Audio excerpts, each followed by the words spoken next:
Hey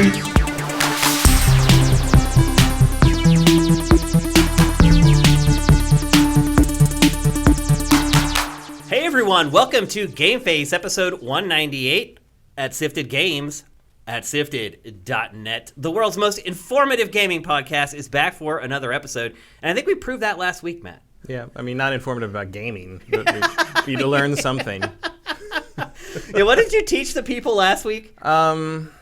I can't remember what it was. God, what was? Oh, it was about why like epidemics and plague that's spread right. spread to the Americas, but did not spread backwards to Europe. Yeah. So it's really slow in the gaming industry. So you may not learn anything about video games watching this podcast right now, but you'll learn something. But geopolitical history, we got you covered. we got it on lock. It is the worst beginning to a year. This is dire. It's like, the worst I've never seen beginning anything to like a this. year since Sifted launched. Not even close. I'd go back even further than that. Like, I don't remember being this bored gaming-wise in a very long time. It's crazy. Like, I started looking at some of the other podcasts, and, like, one of them did, like, a live top 10 list last week for the... But what do you do? I mean, there's just nothing coming out. The good news is I got on a beta for a pretty cool game that we're going to talk about this week, and there have been some kind of nutty topics that have popped up, so we have a good show, but obviously we prefer to be talking about video games that we're playing to help you guys decide whether you want to buy them or not, and there just aren't any. Dreams is coming out soon, and I'm jumping on that, but even February, it's just bad. But we appreciate you guys sticking it out with us. I think we've been doing a pretty good job getting good shows together. I don't think they've been too god-awful. And we're here to give you another one today. We're 2 episodes away from episode 200. The problem is that is falling on a week that you're not here. Yes. Yeah. So Matt will be out on the 18th. Or is it the 18th? I think it is. And that would be where 200 falls. So we're in a bit of a predicament right now that we're trying to sort out. But I will promise you this. No matter what, 200 is going to be an important episode that you're not going to want to miss. You can make it 199.5. We might have to do like a half-step episode. Like comic book style. Or like we used to do GameFace, was it freestyle, I think we used to call freestyle. it? Yeah, so maybe we'll go back to one of those just so we can make sure 200 is something special. But I will promise you that 200 is going to be a landmark episode of GameFace. And not just GameFace, there's going to be a bunch of other stuff going on around that too. So big days coming. I do want to say personally to our patrons, I apologize. There is so much stuff going on behind the scenes right now. I'm working on the relaunch of a site. We're developing a couple shows. Completely working on the relaunch of a couple other things. And so there hasn't been as much content over the last couple of weeks as there has been. I apologize. I am just one person, and I can only do so much. So I really, really hope that you guys bear with me, because I promise you, a couple weeks of slow content, it's all going to be worth it in the end. A switch is going to flip here very soon for Sifted. And I just hope that you guys will stick it out with us, because I think when it all happens, you'll be like, holy crap, how did Shane get all this done? So I'm killing myself behind the scenes. It's not showing up on our Patreon page or at Sifted.net right now, but it's gonna. So please stick with us. Our Patreon right now is so low. Like, we really can't afford to lose anymore. I definitely can't afford to lose anymore. Just please trust me when I tell you that there's all this stuff going on behind the scenes, and things aren't that much slower than usual, but a little bit. And I totally get it. You guys are paying for content. I think about that with everything I do for you guys. So stick with us for a little bit. Just in a couple weeks, I think you guys are going to see what's been going on here behind the scenes. And Super Bowl. Matt, what did you think? Nothing. I didn't see it. You never watched it? No. Oh, I thought you might go over to your one buddy's house you usually go to. Maybe. I thought about it, but I did not. I spent the day with 2 people that know nothing about football, and it was lovely. I bet it was. I don't know if you guys noticed. If you follow me on Twitter, I'm at Dinfire on Twitter, and Matt is at MKyle. And right before the Super Bowl kicked off, my prediction, and I had a poll asking you guys what you thought, my prediction was the Chiefs win and another comeback victory. So they did. And so I nailed it. Yeah. And then the funny part was, after I nailed it, I went back and quoted my own tweet and was like, oh, just call me Miss Cleo. And I got a reply to someone who's like, what the hell are you talking about? People don't know who Miss Cleo is. Wow. They're like, maybe you should find a more recent reference. And I was like, maybe. Is there one? Sylvia Brown? I guess. I mean, she was active till more recently, Yeah. I guess. So I could not even think of somebody that was the equivalent. So I posted an image of her, and I was like, I think now people will get who Miss Cleo is. She was like this crazy TV psychic that you could call into for decades, and then she got busted and got caught for all this stuff, and I don't even know if she's alive anymore. But No, anyway, she died a while ago. that's Miss Cleo. Anyway, Also, she wasn't right that often, so I think she was never right. I think you're better than Miss I Cleo. might be, at least at picking NFL games anyway. All right, so with that, let's get on with episode 198. We're going to kick things off with a game I mentioned a couple minutes ago. It's a game called Disintegration. It is being developed by a former Bungie veteran who really had his hands on the Halo stuff and then was there for the transition to Destiny as well. When you look Man, at... it's seen some shit. He has, for sure. He's been through it. And I think when you first look at this game, the first impression you get, just by looking at the art style, is that it's like a Destiny clone. Because it's a first-person shooter, but you're actually piloting a mech. And then it's also crossed with real-time strategy elements. So you're on like a mech, but it hovers. It doesn't like go on the ground. And then your 3 minions, I guess is what you would call them, follow you around on the map. And there's going to be a campaign. That was not available in the beta. All it was available was the competitive multiplayer. And there's a bunch of different like mechs that you can choose, and each one of them has a different team. There's a primary and a secondary weapon for each mech. But then your 3 minions on the ground also have their own abilities. So you go around and they just kind of follow you around. And we can start running the B-roll so people can see this. You go around and they will follow you around. They're kind of tethered to you. Mm-hmm. And then you can control them by using your reticle, and you point it where you want it. And then you hit the D-pad to select which minion you want to control. Once you've done that, then you hit one of the bumper buttons to actually activate their ability. And they're all different. Some of your minions are big heavies. And you can see here, one of the modes is you pick up canisters and you deliver them to the base. So right here, I'm instructing my minions to pick up that canister. So it's not like when you pick up something, you actually pick it up, your minions pick it up. And then it's your job to guide them to the drop-off area and defend them all along the way. And so there's kind of like this tug of war between the two teams. Obviously, as you get killed, you drop it, and then it's a rush to try to pick it back up and start moving. It can get pretty frantic. So this is coming to both Xbox One and PC. I got an invite. So there was a closed period where just people who were invited were allowed to play. And then 2 days later, it opened up and anybody could play. And the code that I got for the private session was for Xbox One. So I downloaded it. And Matt, the game was completely unplayable.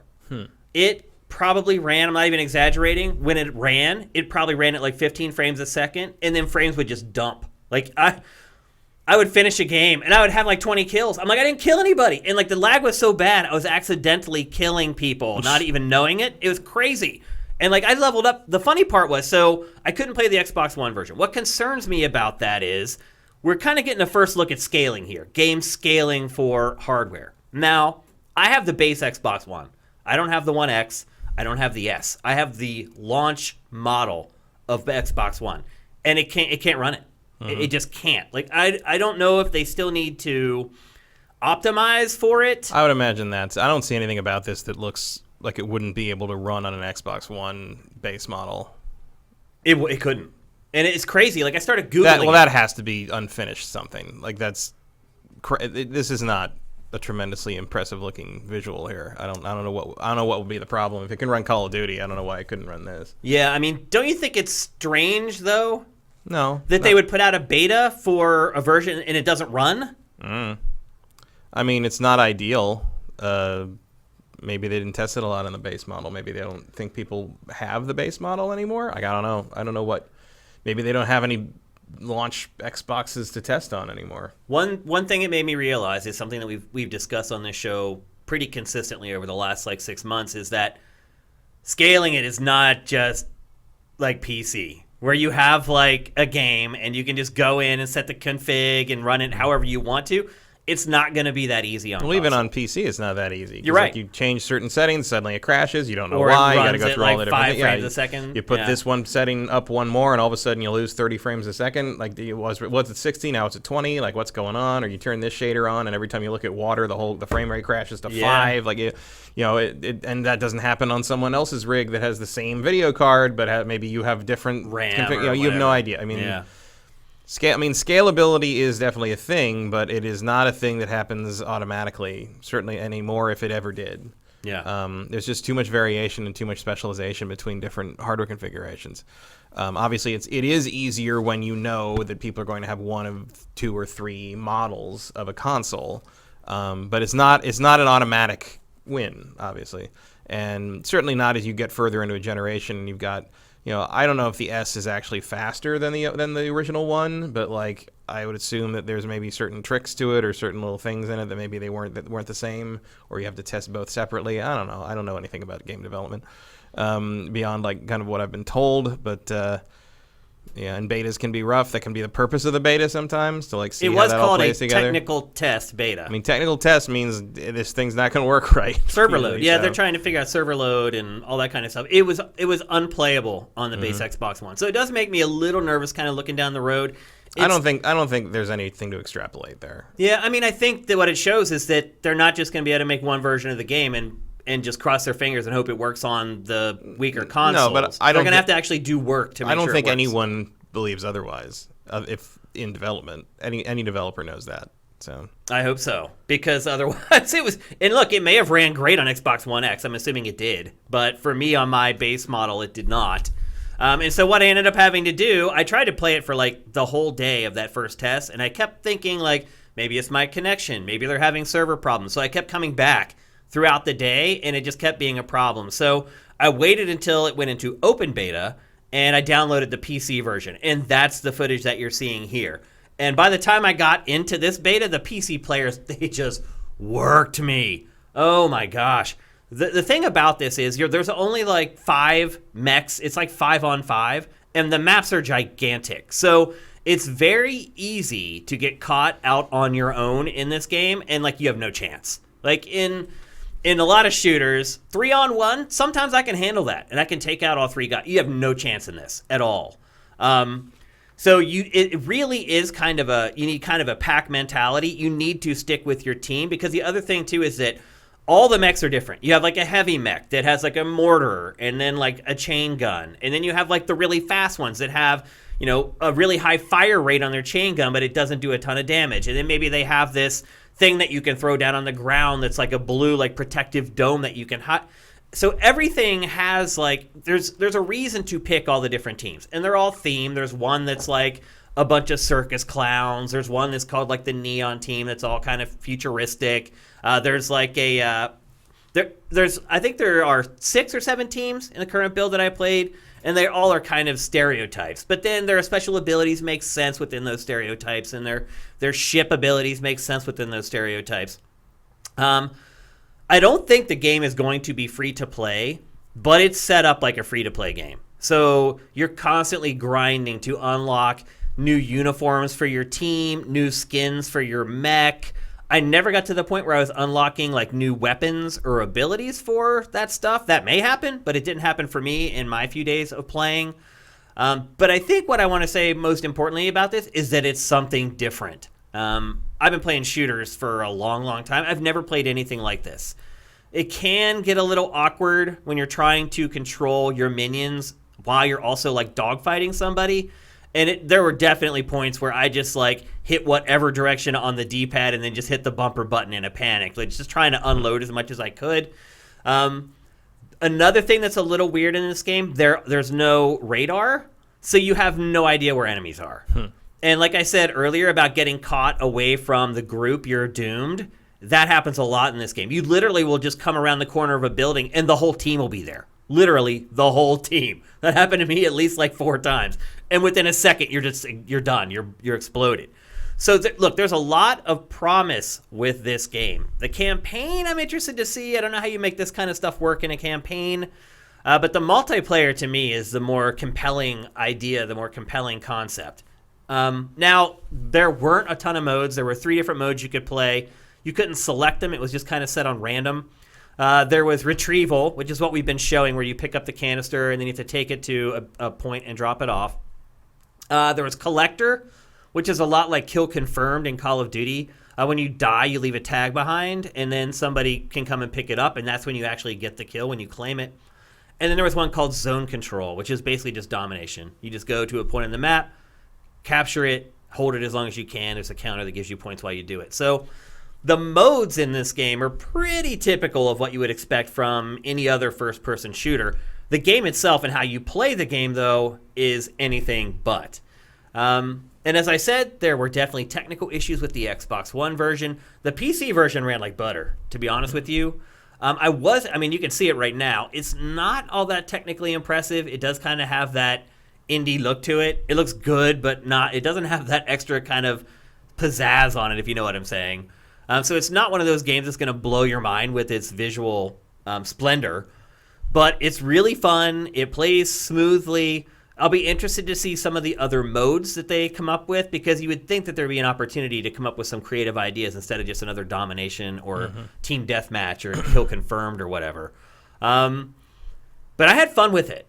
And I was kind of disappointed when it ended because there's nothing else to play right now. I was like, I like this. What am I going to play now that this has gone away? But I had a lot of fun playing this. It's only coming out for PC and Xbox One right now. It's published by Private Division, which is 2K's kind of indie imprint that they publish smaller stuff from. So it does have financial backing. It obviously has a pedigree of having someone who used to work at Bungie working on it. So I have high hopes for this. It's supposed to come out this year. We're already playing a beta in February. So all signs are kind of pointing to it actually hitting its release date, at least roughly. So it's definitely something to keep an eye on. It probably would have been nice if it actually came out right now, because it's just such a dead period in the industry. It could have done really, really well, but it's nowhere near ready to go. And the campaign could be something that ultimately holds back its release date. We'll see. There was none of that at all in the beta. There was an option there, but it was grayed out. You couldn't select it. And it's funny, like watching this trailer now, it makes sense. When I watched it the first time, I was like, this is just Destiny Sparrows. It's just going to be a whole game about Destiny Sparrows. And I guess now it is kind of, if I think about it. Yeah. It is kind of just an entire game built around Destiny's hovercraft. Although, to be fair, like, the Sparrows are kind of the vehicles in Destiny in general are the most wasted element. They are of that game. They're just a quick way to get around. Yeah, that's it. And the ships, you don't do anything. Yeah, and here they're actually putting them to use. So I had a good time with it. There was only one map, so that one map that we saw, that was the only one I got to play, and I did get sick of it after a while because it really is just like a grid with buildings randomly placed, and I feel like they could get a lot more mileage out of good map design with this game than they could with maybe a typical first-person shooter. So I'm interested to see some more environments. But otherwise, I had a pretty good time with it. They could probably find an easier, more streamlined way and maybe automate your minions a little better. But they will start fighting. Like if they get near the other team's minions, they'll just pull out their guns and they'll start shooting. When you finish a match, you get 2 scores. You get a score for what you did with the mech, and then your minions get a score. And then that all rolls into your unlocks and your leveling and all that kind of stuff as well. So Disintegration coming to Xbox One and PC. I'm guessing it'll probably eventually be available for Xbox Series X as well. But I had a lot of fun with it. You can see now why people were like, it's a Destiny clone. These trailers, it looks like it could be a Destiny trailer. But it's not. It really plays completely differently and completely unique, even if the art style is maybe a little bit too close for comfort. So there you go. That's Disintegration. We're going to talk next about PlayStation, like we do pretty much every episode. Right now, there's pretty much big news that breaks every week related to PlayStation, PlayStation 5. This week, the big news was something surprising, though. It was remote play. You know that little feature, Matt, that like we've all tried once and then never really used again? Yep. Well, Sony seems to be pretty serious about it. I don't know if it thinks that remote play is its way to kind of combat the Switch, I got the impression that this was just like kind of dipping a toe in the water and seeing if there's any interest. Yeah, so Sony put out a gigantic survey, and all of it was related to remote play. And for those of you who don't know what remote play is, if you have a PlayStation Vita, you can go anywhere you want, and provided your PlayStation 4 is back at home and connected to the internet, you can play any game that's on your PlayStation 4 remotely. Now, we've all tried it with mixed results, to be perfectly honest. Very kind way of putting it. Yeah, for me, I mean... if you can get it to recognize that it's there, if you can get it to wake up properly, it's wonky. It's not great. Yeah, and I think that's been the issue, why most people haven't tried it, because people like us who have tried it have not had great impressions of it. So it sounds to me like Sony is like, we're onto something, but we just haven't nailed it yet. And so it put out a survey and sent an email with the survey to, I presume, what it deems to be PlayStation's biggest fans. At least that's my guess anyway. And the biggest revelation in that survey, or at least the question that has raised the biggest concern or generated the most discussion, is that PlayStation asked its customers if it would be interested if remote play worked on Nintendo Switch. So PlayStation has generally been, of the big three console manufacturers, the one that didn't want to play with the others. They're the most isolationist by far. They didn't want to do crossplay. They finally relented when everyone else did it. The HD era starts when we say it does. Right. They've been dragged into most stuff, let's be honest. That is consumer friendly. Sometimes it's just like everyone else just went the other direction, and they're like, whoa, wait a bit. All right, and then it kind of catch up. Guess we got to go. Guess we got to go that way. You can't be left standing here all alone. And so Which is funny for a company that got into the industry by doing exactly that and leaving everyone else in the dust. Yeah, it's true. It's ironic. But it asked specifically about Switch, Android TV, and Apple TV. Now, Android TV and Apple TV make perfect sense. Mm-hmm.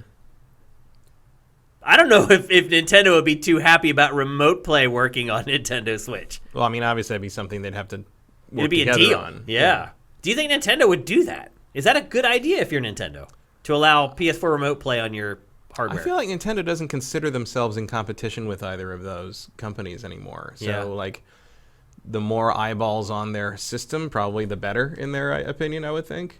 Now, here's the thing. As it stands... You got to own a Switch to do it. You do. But as it stands, Nintendo really doesn't have an opportunity to make any money off of this. Mm-hmm. To me, Sony, in a deal that potentially Sony or Nintendo would strike together, Nintendo would have to get money somehow. PlayStation would have to give Nintendo cash. Mm-hmm. In other words, or otherwise, Nintendo would have no reason to do this.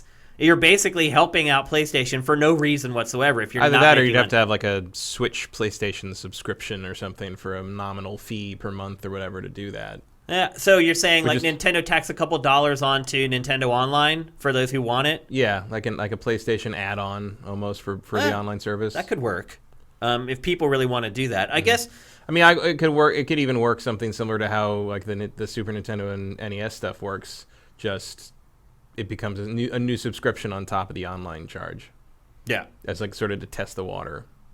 I mean, I feel like that's a long way out. I feel like there's nothing in place for this except Sony asking the question. Yeah, I mean, I think Sony's asking this for PlayStation 5. Mm-hmm. I think it's trying to figure out if this is a feature that we actually want to carry forward to our new hardware, or if we should just ditch it.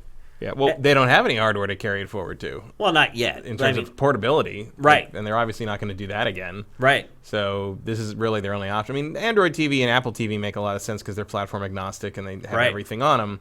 Switch would be a very, it's interesting. It would be very fascinating to me to see that happen, especially in conjunction with sort of the rumors about an Xbox Live element coming to Switch, because you're really starting to disintegrate the entire idea of console wars at that point. Real? I mean, we're already there, kind of, aren't we? Pretty much, but like if this happened, it's like, who are you fighting about at that point? Like, there's everybody clearly realizes they're stronger together in terms of like surviving whatever weird economic shifts might hit this industry or whatever. Who knows? And I feel like all three of them remember the mid '90s when a new player came in and changed the whole game, and everybody spent the people that everybody thought was invincible spent the next 15 years catching up to Sony, and that could happen again. I mean, it didn't happen with Stadia, obviously, but if Google had had a brain in its head approaching that thing, if they just made a console that and threw a lot of money at people to put everything exclusively on it,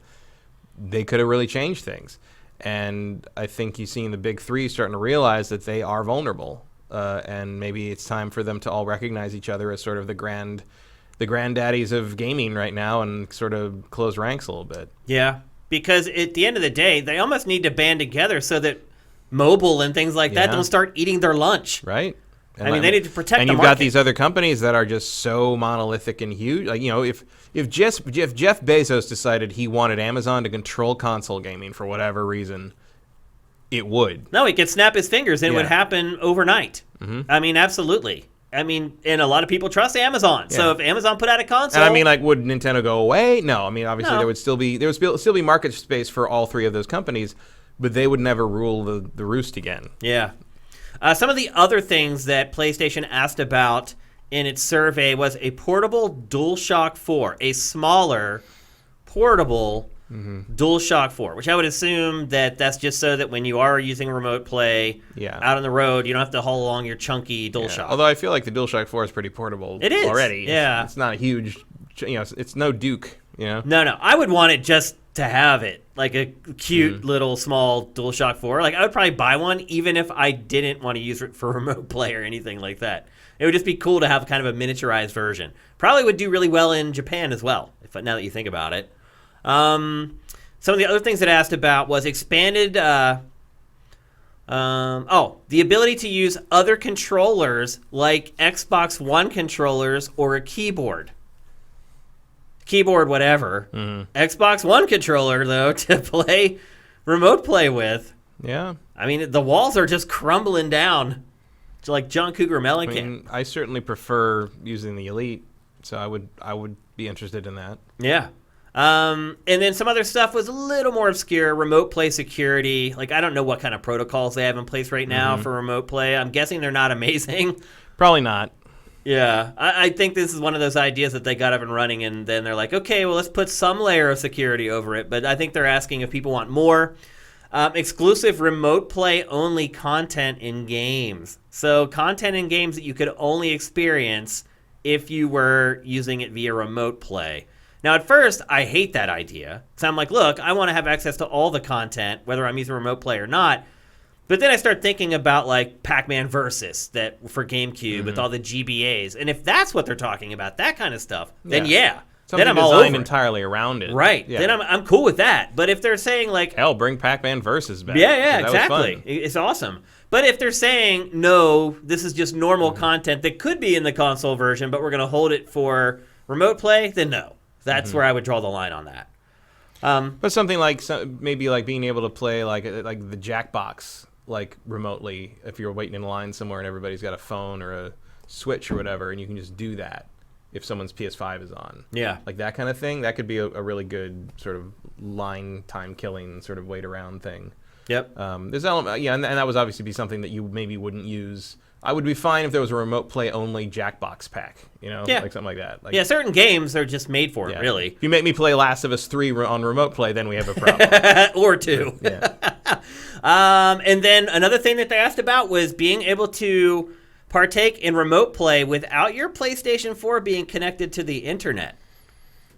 Interesting. How does that work? Which my guess is they would stream the game from PlayStation Now to your handheld device instead of streaming it from your own console. Yeah, that seems like a direct response to Stadia, which definitely does. Which I don't think is necessary. I don't either, point. And I mean, I just think. But it was a big survey, so you might as well ask everything. Yeah, but I think you're right. I think that's kind of its response. Hey, this is something we could do to kind of combat that. Not needed. And then the final big one, and maybe the biggest of all, is access to PlayStation 1 and PlayStation 2 games. Mm-hmm.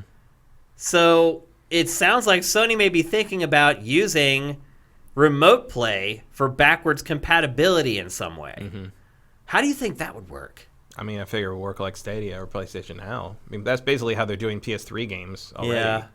So if they don't want to make them native hardware compatible, that would be a way to do it. I would prefer that not be how they do it. I'd rather just stick a disc in or buy a cheap digital copy of a PS2, PS1 game and play it that way.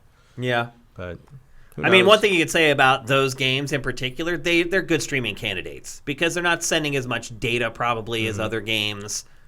I mean, you're still going to run into the speed of light problem. Yeah, it's, for sure. I mean, I guess... Can't be physics. To some point, it's kind of better than nothing, I guess. I mean, I don't know, just remake Colony Wars already. Will any of this stuff reinvigorate your interest in remote play? No. None of it. I don't care about doing that. Also, like, if you're talking about PlayStation 5, especially if you're talking about PlayStation 5 or Xbox Series X or whatever, why in the world would I want to play that on some tiny little screen on an airplane or whatever when I just wait till I get home and play it the way it's supposed to be played? I mean, it's the same question you could ask of Stadia or... I mean, I do, and my answer remains no. I'm going to wait till I get home and play it properly. Like, I mean, that's a problem I have with Switch. I mean, I could play Breath of the Wild somewhere else, but like, why wouldn't I just wait till I get home and play it on my big nice TV with a surround sound and everything? I mean, I think these games are worth experiencing in the best situations possible in terms of presentation, and I have no interest in playing them like, you know, on tiny screens or in weird locations or glaring at it to try and see it through the sun or whatever. Like, I don't care about doing that because I don't need to be playing games at all times. You know, like if I'm out, like if I need like to waste some time waiting for something when I'm out and about, like I will read a book on my Kindle app on my phone, or I'll look at Twitter or something. Like, I don't need to play Spider-Man 2 at the drop of a hat on a screen the size of my hand. Like, that's just not a thing I care about. But put yourself aside for a second. What if people could just use their existing mobile phones for this, and they can access their entire PlayStation 4 or PlayStation 5 library on their mobile phone anywhere they want and play the games? Do you think that that's a selling point for people? Maybe. I mean, I can't speak for other people. I would never, ever want to do that. Yeah. Like, I mean, especially because it's not that convenient. It's like, okay, so I either have to figure out a way to play this game that's supposed to use a DualShock 5 on a cell phone, or I have to carry the portable DualShock 4 with me, and now I've got that in my pocket. Like, it doesn't fit my existence in any way. Like, and I don't know if that's, you know, I'm not saying my existence is the end all be all of what the marketing viability of that idea is. Well, I would argue that a lot of the things that you've said about Stadia have been borne out. Yeah. That a lot of people agree with you and they're not interested. So I don't think that you're speaking from some strange corner. Maybe not. I mean, I still consider this whole idea not as bad as Stadia, but it's still still a solution in search of a problem. Like, I don't see people out in the streets jonesing to play a PlayStation game at any given second. Like, I just don't think that that's a demand anybody has. A lot of it depends on your lifestyle. Yeah. If you're spending a lot of time on trains, things like that, it changes. Sure. Like, I don't play handhelds hardly at all anymore. But back when I used to fly a lot, back when I used to travel a lot for work, I played my handhelds a lot. I used to have my 3DS pretty regularly. I mean, partly because of Street Pass. I thought that was a neat feature. Cool. I enjoyed that. I enjoyed seeing who I'd run into.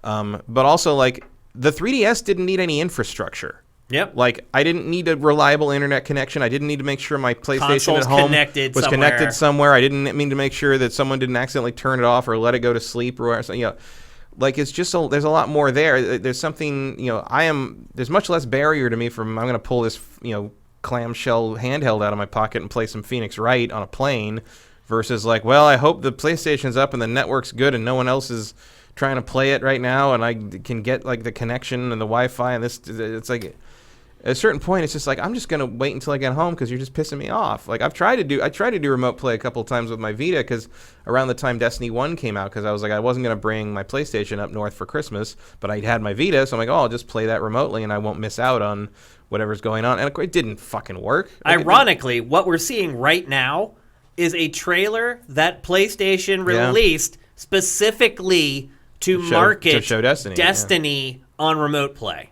It never worked well enough to play it properly. Yeah, I mean, well, think about it. This was something that they focused on, and they still couldn't get it right. And I didn't even like want to play sit down and play Destiny for an hour on my Vita remotely. I just wanted to log in, see stuff, see the Christmas event, like participate a little bit, kill the things I needed to do to get the base, you know, participation for the day and log out. And I couldn't even do that. Yeah. And also, it was not fun to play because the Vita didn't have enough buttons, and you had to pick what the touchscreen on the back became the shoulder buttons or whatever, and it was terrible. Yeah. Bleh. And it's just like it's not. Again, I realize I am not the use case for everything, but like I don't need to play video games all the time. Yeah. Like I don't need that. Like that's not who I am, really, believe it or not, even though I sit here for 3 hours a week and talk about it. But like if I can just read a book on my phone, or I can like talk to another person, or just it's never been a thing that's ever entered my mind. Like sitting waiting for a haircut, or waiting for a train or whatever, or in line for whatever, like, or a movie. I've never thought like, oh, I wish I could play Ni no Kuni 2 right now. It's just like it's not like it doesn't. I don't know. I guess I compartmentalize things more than some people, maybe more than younger people do. Because they just want everything to constantly flow somehow. Yeah. But I also don't. I know I'm friends with people in their 20s and they don't do that either. So I don't know. Like streaming a game from my PlayStation is not more entertaining than talking to the person I'm out with, or the people I know on text or whatever. It would never enter my mind to want to do that. Interesting. I think it does enter a lot of people's minds, and I think that's why mobile gaming has become big. Is that people are like, they don't have a way to do what this does in a functional way, and so they're turning to mobile gaming. The infrastructure thing is the biggest hurdle to me. Like making it work smoothly, reliably, and fast is, and I am often enough somewhere where I'm like, I can't even get my text messages to send, let alone stream a PlayStation game wherever I am. Yeah. I'll say this though, it might be more viable places other than America, than the United States. We have a pretty terrible infrastructure in that regard. Yeah, I've been pretty impressed with some mobile games lately. They're like Call of Duty Mobile. I can play that on a 4G connection with 1 bar, and it's like no lag. So they're making strides towards that end. Do you think that? But at least that's running locally on the hardware you're holding in your hand. Right. Like it makes a big difference. Absolutely. So based upon everything we just discussed, do you think that remote play is something Sony should even be pursuing for PlayStation 5? I mean, I don't think it's a bad idea to keep your eye on it for them. But like, what was that survey we looked at last week where like streaming games was pretty low? Yeah. So maybe it's probably not going to save you. Yeah. When it comes to it, I think. Do you think it'll be a necessary feature you kind of have to check a box though? No, not yet. Maybe one day. Yeah. But not right now. I don't think so. I do think pursuing the Switch... Not that they don't have it. They do have it already. I do think pursuing the Switch thing might be interesting just in terms of what that could lead to, in terms of dealing with Nintendo in a different way, in a way they haven't in a long time, especially since Nintendo holds grudges. And some people there are probably still mad about the Super Nintendo CD and how that all worked out. I mean, I'll be honest. A lot of those people are gone now. True. They passed away or they've moved on. I mean, Nintendo's different now. Yamauchi would never let that shit slide. Oh, no. He'd slap him with the pimp hand, the backhand. But I don't think, and it was strong. Yes, he had a strong pimp hand, absolutely. But I think it would be an interesting thing to explore for them, just to see where it went, because who knows? Like, obviously, Microsoft and Nintendo have struck a pretty good rapport up. Even we'll see where that leads, but it's always more interesting to have the big three kind of talking to each other in that regard, because I feel like you're not going to get like a Microsoft Sony partnership or anything, because they are in direct competition. But Nintendo kind of functions on the fringes, and I don't think they're a threat to anyone in terms of what Microsoft and Sony are trying to do. And it couldn't hurt to kind of look into that a little bit. Does it become a selling point for Switch if that happens? Could be. It could. I mean, look, if you have a Switch, and it's like buying a Vita. Yeah, I mean, maybe you don't want to play it elsewhere, on the go. But like, if you don't have a PlayStation, but if you get a Switch and pay a little fee, and you can play the PlayStation exclusives on your Switch, like that's a pretty great thing. I mean, suddenly you have a Vita too. Let's be honest. I mean, that's essentially what it would be, because I'm sure Sony has no appetite for launching another handheld. So it's like, you know what? Nintendo owns that market. And look, the more people that get to play these really great games Sony makes, the better. And if that's a way to do it, especially for people who would never want to drop the money on a PlayStation just for those exclusives, great. So more you're people saying get to that play maybe good games. if you had the Switch, you could actually buy PlayStation games from your Switch? Or like stream them somehow. So interesting. I hadn't even thought about that. So that would obviously be a different deal than what they're talking about here. But I feel like that comes up naturally during the discussion. Yeah, that could be huge. Because think about it. You could play all the PlayStation 5 first-party stuff without ever buying a PlayStation 5. But it's not going to look as good as it would on the PS5. So it's not like the PS5 doesn't have an advantage there or value to you. Like that's a discussion I feel like they could have. I don't know if it would lead to anything, but who knows? Like, how does that cut work out then? Because Nintendo. I don't know. Like that's a Nintendo whole Sony different discussion. Not my issue. I don't have to decide that one. Yeah. But I'm just thinking in terms, that's obviously a very consumer-friendly idea, so it probably would never happen. But I like the idea of more people being able to play these really good games. I think that can only be good for Bitcoin, as the kids say. Yeah, so maybe there's more opportunity here than we initially thought. And that's why we talk this stuff out, because sometimes we end up coming to places where when the conversation begins, you never dreamed you would end up making it there. And that's what we just did with this. The cut, though, because at that point, Nintendo is basically just like a Steam or whatever to PlayStation. It's just a marketplace where people can buy its games. So you figure Nintendo gets a 25, 30% cut. It seems to be about standard for You think PlayStation's happy with that? If you're talking about someone who isn't otherwise going to ever play it, that's how you got to look at it. You got to look at it as according to market that would never drop the money it would cost to buy your console, but are going to drop some money to play your game. Yeah.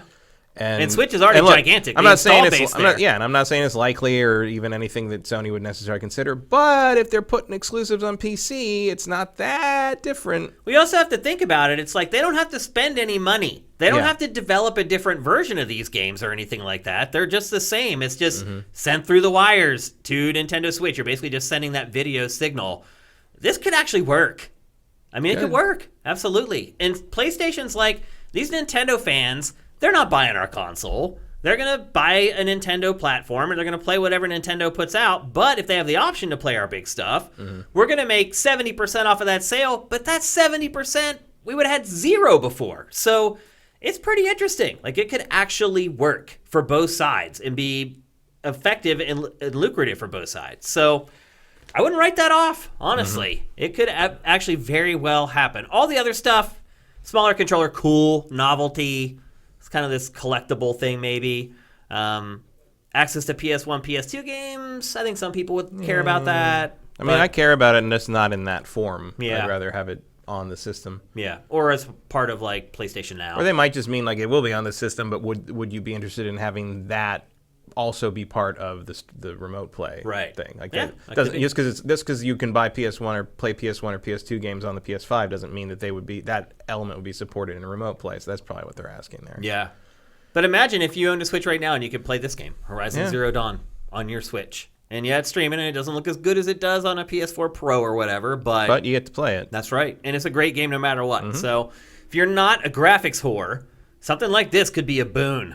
Save you $400 or $500 that you wouldn't have to pay for a piece of hardware for a slightly inferior experience. But hey, if you end up liking Sony stuff a lot, you might start thinking about it. You wonder too, though, if Nintendo would look at it like, wait a minute, so you're going to let people play games on Switch that look way better, and let's be honest, even they would still look way better than any Switch game.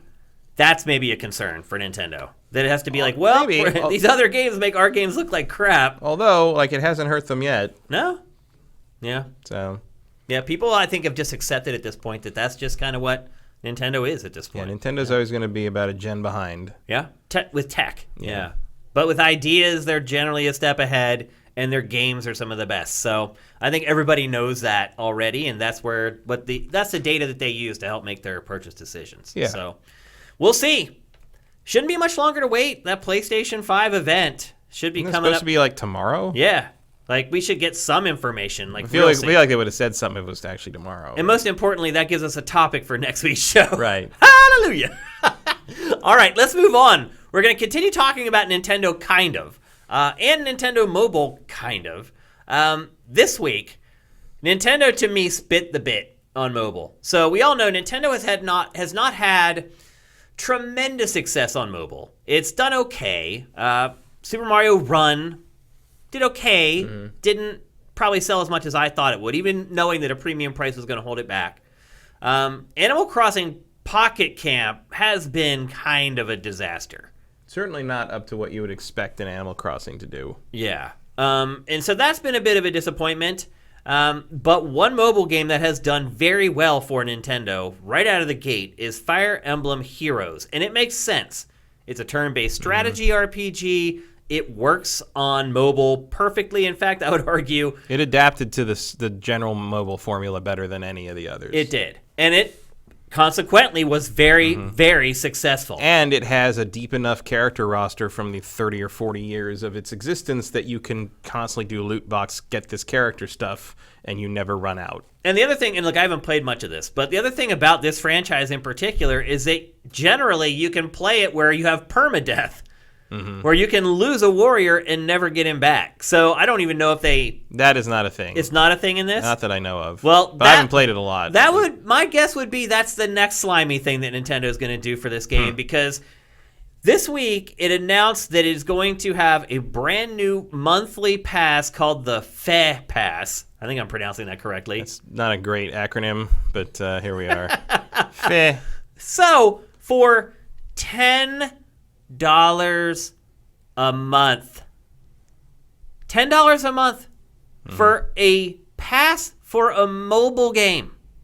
So let's just do the math on that, Matt. Bold strategy, Cotton. That's $120 a year. It's actually like $9.49. So it works out to like $113 whatever change per year.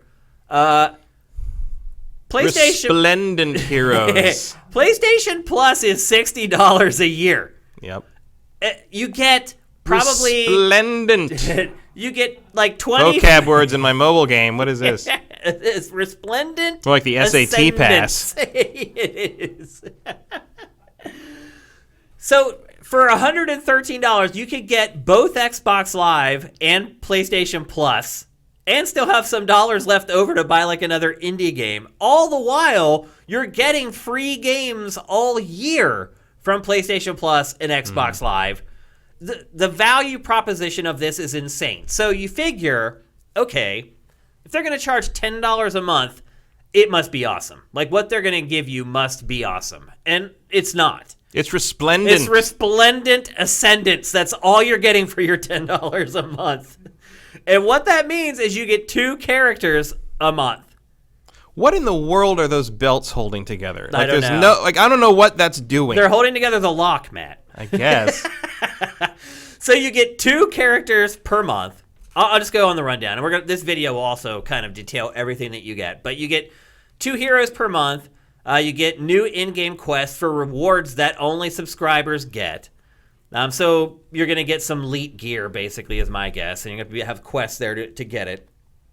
It's going to expand summoner support to 3 characters.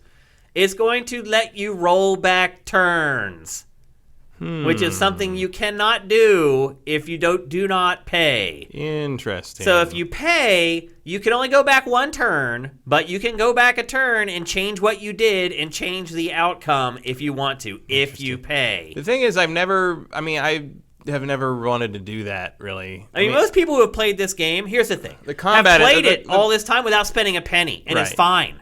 And the battles in this are like, if you fail, you just do it again. Like, it's not... Sometimes you got to wait a while for your characters to heal or whatever. But well, it depends on if you pay or not, right?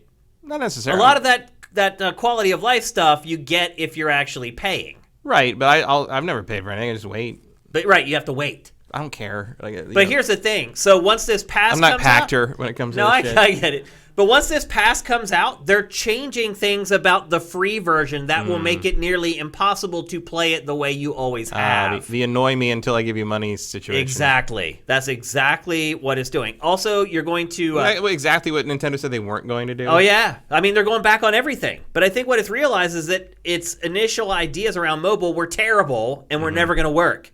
I don't know. I think they worked okay. They just didn't work the way the worst ideas work. You know, like... There's a point. It has to be a point at which Nintendo says, like, we could be making a lot more on this. Well, I think that's what's happening. If we played it straight, basically, and that's what they're about to do. That's what's happening. Yeah. Is they're making money. They're making oodles of money. This was its most successful mobile game, and it's done this to its most successful mobile game. So it's saying, yeah, we're making money, but we're looking at like Tencent and what all these other companies are making, and we're like in last place. So we need to do something. And I do admire that Nintendo tried initially with its mobile games to try to do something different. But it turned out there's a reason they're all like that. Exactly. And a lot of people, I've learned that some of those lessons with Sifted, like when we first built Sifted, and a lot of the stuff we're doing for Sifted 2.0, I'll just fully admit here right now, is making the site like every other website instead of this like crazy idea that we had to do something differently. Some of the changes coming in the new site, a lot of people are going to look at it and be like, yeah, that's the way every website is. So sometimes you can outdo yourself a little bit by trying to be too cute or too creative or too innovative. But I don't think that's what's happening here. I think this is just a total like greed cash grab because Nintendo's old model was successful. It was making a lot of money on its mobile games. It just wasn't making enough money. Yeah, this definitely seems to me. This really feels like, well, let's see if they go for this. Yeah. And so there's an auto grind feature that people who pay are only going to be able to access. There's already loot boxes in the game. There have been loot boxes all along. The game was shut down in Belgium over its loot boxes. I mean, the gacha model is strong in this game. Yeah, and Nintendo has been pushing that model all along, and it's saying this ain't good enough. Like, we need to milk our users for more. To be fair, they are pretty generous. Like, I've never bought any of them, but I do get them when like they give them for free, or like for an event, or like they're pretty generous with them. And I've gotten some good 5-star stuff out of them. I mean, they don't like give you like, it's not like the 0.04 chance of getting the good thing. So that's what's going to change. Yeah, those numbers are going to be drastically changed. Well, that's a shame. It is. So, yeah, they're cutting off some content that used to be free, and that's going to be rolled into the $10 a month subscription. Keep in mind that this game has generated already $656 million USD, more than every other Nintendo mobile game combined. Do you think this is smart? If it works. First let's take that from two angles. Is it smart financially? Is it smart from a fan's perspective? And impacting your brand? I really don't know. I feel like this audience is different than normal. Like, does it make me? I mean, I play it very casually. I pop it open once in a while just to like see how it's going and like cash in my free boxes or whatever to see who I get. I don't even really care who I get. I just want to see who I get. This is definitely a turn off to me if they're going to change that. If it's not going to be as friendly in that regard. But people who like play this all the time obsessively, I know a couple people who play this. This is like the only game they play. I know. It's huge. I don't know. I haven't talked to either of them about how they feel about this. I feel like one of them is going to just subscribe and continue pushing forward. You know, like that's my point. She already spends a lot of money on the boxes to begin with. So. What bothers me the most about this is that it's doing it now. Because what Nintendo has done is it's allowed it's bait and switch. It's put the game out. It's been very consumer friendly. It's been free to play. It got all these people hooked on the game, and now Nintendo's like, oh, you guys all love this game. It's the only game you play, as you just said. Well, guess what? We're gonna start squeezing you guys for more money. Yeah. And some people are so into it's dirty. And I really, based upon how Nintendo started on mobile, I really didn't think it would get to this, but well, clearly, if they had to tone down Animal Crossing, Tom Nook had to do something else. So he was put in charge of strategy for Fire Emblem Heroes. That could very well be. Do you think that this is the model that Nintendo's going to follow going forward in mobile? If it works, yeah. I think it is. I think this is just the way it's I going think to be. their only problem here going forward is finding another property that works as well with this model as Fire Emblem does. And I would argue that if I were them, my next maybe I wouldn't make it global because I think it's more popular just in Japan. But my next move would be Advance Wars. That's perfect for mobile. I think you basically need to you just reskin this for that. Yeah. The other thing I would do is F-Zero. I would do a Mario Kart. See, I hated kind of Mario F-Zero Kart thing. on mobile. And I love Mario Kart, and I could not stand it on mobile. Right, but I think I would tweak F-Zero and try to tweak the model and make it work and like come up with all the different cars and all the different upgrades and all the. I mean, you can make a lot of money off of F-Zero for sure. In that regard, I would just because part of the problem with I think Mario Kart and how it translated to mobile is how much it doesn't replicate the Mario Kart experience. But the Mario Kart experience has a lot more nuance to it than the F-Zero experience. The power sliding and everything. F-Zero is pretty much just turning and hopping and repairing. And I think you can get away with simplifying F-Zero more than you could with Mario Kart because Mario Kart has all the items and all the, there's just more to it.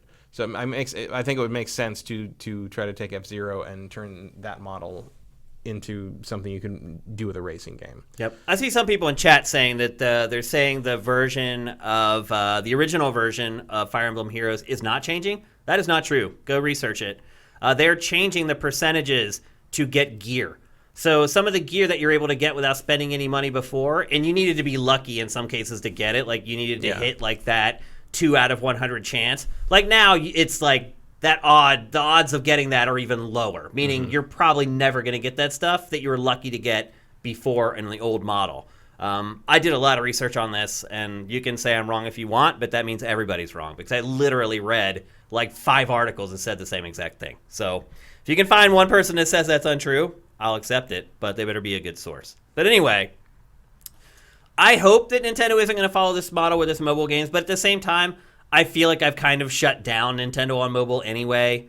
I've tried all its products. Pokemon Go, I don't really consider that Nintendo's game for some weird reason. Well, because it's just a reskinned Niantic game. Yeah. It's just... and that obviously it's has just been Ingress. huge. I mean, they've evolved it a lot, obviously. It's like, and I still pop that open when I'm like, at a theme park usually, because there's usually a lot of stuff to look around and catch and see Pokemon stops everywhere. But... yeah, I mean, I don't really play any mobile games regularly anymore. No, neither. So I download them.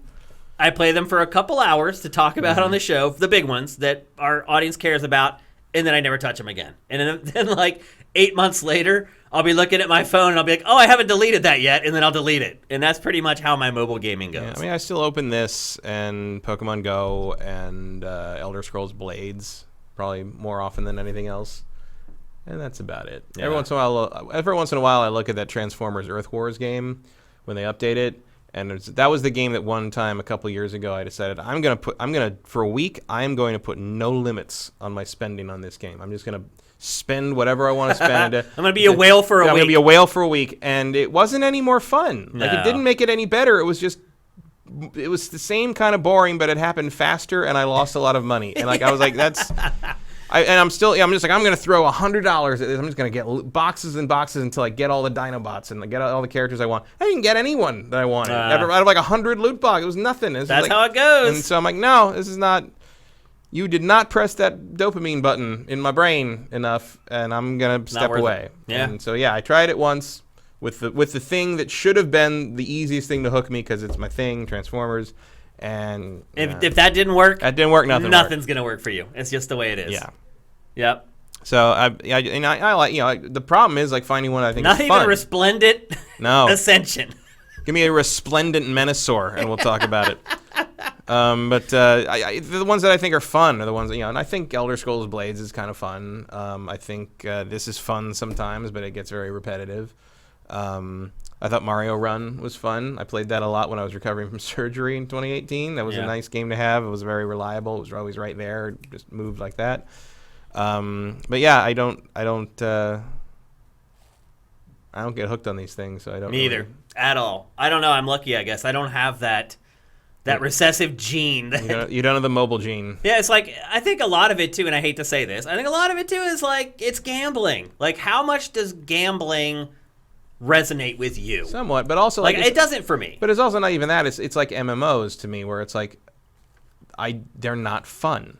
Like, the gameplay isn't fun. Like, I don't like playing this game. And that has nothing to do with gambling in MMOs, because usually MMOs don't have that. It's just like, if I'm not enjoying this moment to moment, I'm not going to keep playing it very long. And mobile games have that problem because I don't think most of them aren't very fun. And certainly the ones that rely on the more gambling-oriented mechanics don't care if they're fun. Yeah. I've worked on a couple of projects like that, and like, believe me, they ain't trying to make fun games. They're trying to make games that take your money away. Absolutely. So, and I don't blame them for that. Sure, if it works. You're dumb enough to fall for it, that's your fault. And the percentages of who you need to hook out of like your total audience is so crazy small. Like, yes, of course everybody does it because it's an extremely viable business model, but it doesn't make a good game. Yep. Yeah. I've sat in meetings about game design went for hours, and no one ever said the phrase "good game." Yeah, They're not trying to do that. No, yeah, I don't. I think Nintendo does try to do that to some degree. I think it does. Maybe that's why it hasn't been as successful. Possible. Well, because the mechanics that make a game good at taking your money and the mechanics that make a game good at making you have fun are generally rather in opposition. Yeah, they're not the same thing. Not the same thing. Yeah, absolutely. And I don't like gambling. I know people are like, oh, you play fantasy football. Fantasy football, you have some control over it. It is technically, it's not even called gambling. It's called a skill-based game. Like everybody I know who I know away from games who are just like really into sports and football, they all bet on sports, like hardcore. Like when I went home for the holidays, my friends in Pennsylvania, they bet on every game. Like they'll sit and watch college football all day and bet on like Bethany Cook University versus like Dover. And I'm like, what are you doing? Oh, I got 150 on. It's like, what are you doing? Like I've never got caught up in gambling or any of that crap. And I think people who are predisposed to that kind of gotcha element are also kind of the same people who could likely get hooked on gambling in one form or another. Tomb Raiders 11 is reporting that Michael Pachter is reporting that Dan Houser is leaving Rockstar. What? What? How can you leave Rockstar? He is Rockstar. Pachter says on Twitter, he's quoting someone, after an extended break beginning in the spring of 2019, Dan Houser, Vice President creative at Rockstar Games, will be leaving the company. Dan Houser's last day will be March 11th, 2020. Whoa. That almost makes me wonder if he's sick, but whoa, who knows? That is huge. Wow. That makes me nervous about the next GTA as well. I mean, the company is never going to happen. How do you pay him out? How do you give Dan Houser severance when he leaves Rockstar? How do you even calculate it? I think you just give him like a boatload of heroin. Literally, like you just give him like a yacht filled with gold bars. Yeah. Is that what it is? Like, how do you even come up to a value of what he's worth to that company? Know. Wow. Like you're like, can we still call you? Like it's just like I don't know. Like thanks, chat, for dropping that on us. That's not going to be. That's not going to be the same company anymore. Oh, it's news coming out of Take-Two's financial earnings report. Wow. Oh, I don't blame him, man. Like, he has more money than the next 10 generations of his family could ever spend. Live life. And he's had it for, like, 2 decades. Like, at this point, he's figured out, like... He made the top-selling video game entertainment product ever. Done. Like, what else can you do? Stamp it. Done. Like, go, dude. Go live your life. life. I mean, it's not... Like, did you see that it was like a montage of 4 shots of the CEO of CD Projekt Red from Witcher 1, Witcher 2, Witcher 3, and Cyberpunk? Yeah. And, like... It's like watching him become his own grandfather over 12 years. Like, game development is hard. Running a company is hard. Oh, I've looked at photos from, like, when I started Sifted and me now. And I'm like, oh, my God, I look like a different person. Like, grinding will grind you down. Yeah. Absolutely. And he's definitely been doing it for a long time. One thing I'll say is, like, I've talked many times about my friend who worked at Rockstar. And one thing he would say is that the Housers were jerks. But they were driven, like, more than you could ever imagine. Like, and this guy's driven, like my buddy. Like, he's, he came from nothing. He's very successful now. You have to be really driven to do that. And for him to tell me that he came into contact with those guys and he was like, oh, they make me look like a slacker. I was like, oh, okay, I get it. So they're hard workers and they're really passionate about what they do, and that will burn you the F out. So I get it. Like, I totally get it. I'm really concerned about the quality of Rockstar's games going forward. A lot of times we talk about when a big developer leaves a studio, we're like, oh, they've been there for a while and they have kind of proteges underneath them and they've been mentoring people, and those people, like, look at Miyamoto. He doesn't really make games anymore, but he did such a good job with the people that he was apprenticing underneath him that they just stepped right in and just took his role over with no problem. That's not really the case with the Housers. They had their hands in everything. They weren't doing the grind of development like they did back when Rockstar and DMA first launched, but they were working on every project. They were like the people who would come in and be like, okay, the mechanics and all that stuff, you guys know that better than we do, but this is how we set the tone in this game. These are the types of characters, the settings, the situations we want in this game. And I'll be honest, like, that's what sets their games apart. is not just that they're open world games. It's that it's just like Nintendo. It's that special pixie dust that they have that no one else has, and that comes from Dan Houser. So that makes me really nervous, especially about the next GTA. Like, I can't imagine he would leave before that releases. I can't. So He would if it's got 4 or 5 years left in it. yeah, exactly. I mean, that's what I'm saying. Like, there's like 5 like red flags going up right now hearing this news. Will Rockstar retain creative control with Hauser gone? That's from Tomb Raiders. They should, because they've signed those contracts. And it wasn't a contract that said Dan Houser has creative freedom. The entity Rockstar Games has creative freedom. So any deals that they signed with Take-Two that kind of laid the template down for how Rockstar was going to operate, those are going to stay. They're not going to go away until the contract expires. Now, when that contract expires, do I have as much faith that whoever's in place for Dan Houser can negotiate those contracts to the same degree? Hell no. I mean, Dan Houser could walk into just about any studio in this industry and they would give him that kind of leeway. I can't imagine somebody else coming in and... No, and I mean, if what they produce isn't up to par in Take-Two's opinion, like, you could slowly see their creative independence erode over time. Yeah, and just the quality of their creative output erode. This is big news, people. Big news. Holy moly. But I don't blame him again. Like, dude, just go enjoy life. Yeah. I mean, work on pet projects. Absolutely. Something that you've always wanted to do, but you couldn't because you were neck deep in video game development. Like, I'm sure he has a laundry list of things that he wants to do. He may start like a movie studio. I wouldn't be surprised if he did that at all. Or if he started a new studio kind of like Kojima, that's just a media company that they can do anything out of. They can release games out of it. They can release films. They can release television shows. That wouldn't surprise me at all. I do think that Dan Houser will probably move outside of games at least for a little bit, though. Yeah. I wouldn't be surprised if, like, the next thing that he announces, hey, I have this new production company and we're making a film. And I wouldn't be surprised if it's the first Grand Theft Auto film either. So I would. You would be? I would expect that what he'd want to make would be something he owns completely. It depends on what the split is like. If it's acrimonious, I could absolutely see him doing GTA. Because he would want... What would he want control over that? How this property that he's created is ultimately represented on the silver screen. I don't think so. Because I don't think... First off, I don't think there ever will be a GTA movie. Second, because GTA is just a pastiche of other movies. It is. There's no reason to go backwards on that. Well, I think to make a lot of money. Maybe. Like, that doesn't... Lots of money in game sales has never translated too well into lots of money in the box office. Yeah. I mean, we're about to see whether that's true again, true or not again, on the 14th when Sonic the Hedgehog, the movie, comes out. But I think if you're Dan Houser clearly, and his brother have clearly, styled themselves as and consider themselves to be very creative, independent people. If I was Dan Houser and I was leaving Rockstar, leaving this thing I'd built, leaving GTA, leaving all this stuff I'd established to Everyone's gone. I just saw Leslie Benzies. Like, he's gone. To establish my own production company, I would be wanting to work on my own stuff. There, he wrote this. Yeah. Like, Dan Houser wrote all of them. Like, he's credited in writing for everything. I know. And Leslie, who's been there he's gone. Like, their whole brain trust at Rockstar is gone. Yeah. GTA 6 is going to be made by a very different group of people. Yeah. So that's scary.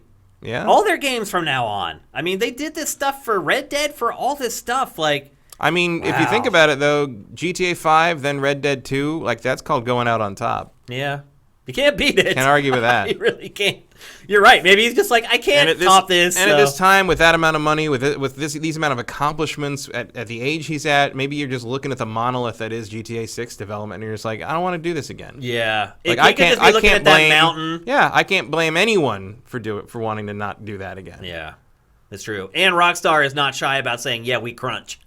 Yes. Rockstar's like, we crunch. Deal with it. That's how it goes. And the Housers are there, right there with them. They are, yeah. So... Yeah, they absolutely are. They're very passionate and they're hard workers. I mean, it's possible that he could still be like some kind of consultant or like like a much easier job. But where he phones into like one meeting a week or something. If he can even do that, I don't know. It's hard to limit to pull back like that from something you care about. Yeah, you either have to. It might be better to all or nothing. It might be better to cold turkey it. Yep. And just let it go. Yep.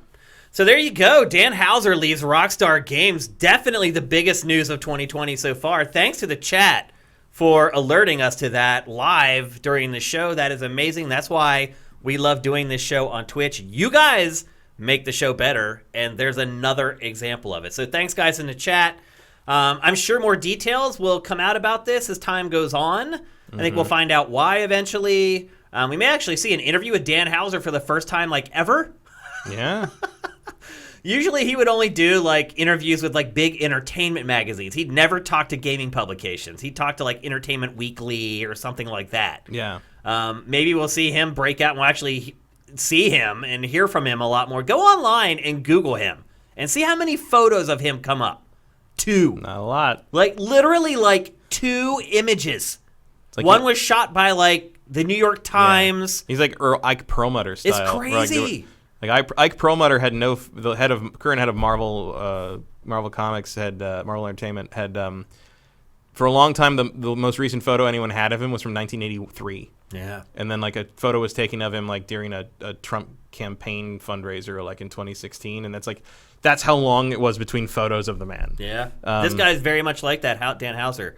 There is, like, no images. He's done, like, 3 interviews ever. It's very bizarre. He's managed to live like a recluse despite making the best-selling video game of all time. So kudos to him. It'll be interesting to see if he becomes more private afterwards or if he actually breaks out of his shell a little bit. But I'd love to hear from him. It would be fascinating to talk to that guy sometime. All right, let's move on. We're going to talk next about Warcraft III Reforged. We just missed this story with last week's show. The game had come out, but the uproar had not happened until the show was over. In fact, I think maybe a couple people in chat last week were trying to alert us to some of that stuff while the show was going on. I think. Yeah. And then one of the questions in the comments for last week's episode was like, why didn't you guys talk about it? So we're going to talk about it now. So Warcraft 3, the remake, is called Warcraft 3 Reforged. This is a Blizzard product. It released last week, and the game was a complete disaster. Just a laundry list of issues. The biggest of it being it's just unfinished. I mean, a lot of the stuff I'm going to mention here, it all boils down to the game wasn't done, and they released it anyway. So the game was basically unfinished. It's missing features. The file size is gigantic. So when they released this, they replaced the old Warcraft 3 client. So the client that you have to go through now is the one that they launched for this game. So when you download this game now, it used to be like under a meg. Now it's like 40 gigs. But it's just, you know, they want everyone to go through that new client now instead of the old one. It's crazy that the old client was still there, but it was. But now they swapped and you have to go through this new client. There was no wide monitor support on launch day. Whoops. It would be kind of cool to play a modern game at 4x3. Yeah. Because it just doesn't happen anymore. But I don't think that people who bought this game were looking at it that way. They were pretty pissed off. It didn't support widescreen monitor at all, or it didn't support like 21 by 9? It didn't support ultra wide or whatever. Yeah. And so, but the crazy part is the fans just hacked it and built it themselves and made it work. Now, before we get too far into this topic, I do want to say that yesterday, I believe, Blizzard announced that it's giving refunds, no questions asked. So if you bought this and you're unhappy with it, like everybody else who bought it, you can ask for your money back and they'll just give it back to you. You don't have to explain why. You don't have to go through any rigmarole. They know why. They know why. Yeah, they absolutely know why. Matt, look, aside from the fact that Blizzard botched the release of this game, and I believe if it had spent more time, it probably could have got it to a good place. To me, this is a bigger indictment on Blizzard in general. Like, this is just the type of stuff that Blizzard is doing these days. Yeah, there's an element of, like, what is going on over there? Yes, what is going on over there? This is not the Blizzard I know. This is not the Blizzard I grew up idolizing. This is not the Blizzard you grew up idolizing. All the people that made it what it was are gone now. Well, they all went to Bonfire, right? They all started Bonfire, yeah. Yeah. They've been in business for, what, 2 years? A little over 2 years. And we still haven't seen anything from them. It's coming. Yeah, I'm sure it is, but dang. Maybe they left Blizzard because Blizzard was starting to put them on a real development schedule. And they're like, let's go someplace where we can do things the way we used to do them. Maybe. I mean, we have friends who work there, so we have to be careful what we say. But the way they used to do them turned out pretty well. Worked out pretty damn well. Yeah. it built the fan base of all of its products to the point where now there are people who can be disappointed. Mm-hmm. No one's going to be disappointed if there's no one there in the first place. So you're right. Absolutely. All I can say is they better fucking nail Diablo 4. And I mean, how far out is that? Like, they said They said it wasn't even Blizzard soon. Yeah. So you're like 3 years? Yeah, I mean, what does that even mean at this point? Well, who knows? What does Blizzard... That's the thing. What is Blizzard anymore, Matt? It's not what I have thought it was all along, or have believed it has been all along. That's gone now. That's completely different. The things that Blizzard is doing now are things the Blizzard that I loved and worshipped growing up would have never done. Do you think that the loss of leadership to Bonfire has something to do with this?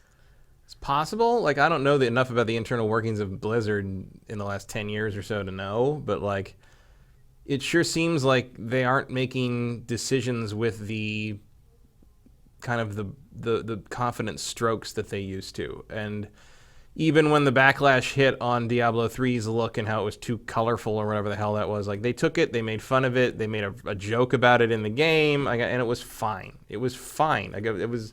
They knew what they were making, they knew how it had to be, and they screwed up on the auction house, but who knows if that was Blizzard or Activision demanding that it be in there. But that's the other kind of they angle fixed of this, that right? real fast. A little silly, but they did get it. They made Diablo 3 something good. By the time that first expansion came out, Diablo 3 was a really great game. Yeah. Overwatch, great game. Yeah. I mean, everything it made up until the last couple of years has been amazing. It's just I don't know. And it's a hard world to navigate these days. The industry changes constantly. You don't know what the next big thing is going to be. Or even if, sometimes the next big thing is the exact thing you did, but it wasn't the thing that caught. Yeah. So there's a little bit of everybody scrambling, I think, but I don't know. And who knows how it is working under Activision in an era where I think you hit the nail on the head right there. Where that is the X factor, where isn't you don't have these like kind of luminary people, the leadership that went to Bonfire, like might have been the kind of the insulation between Activision and what made Blizzard, and with that gone, who knows if the new people that have to fight that fight are as good at it.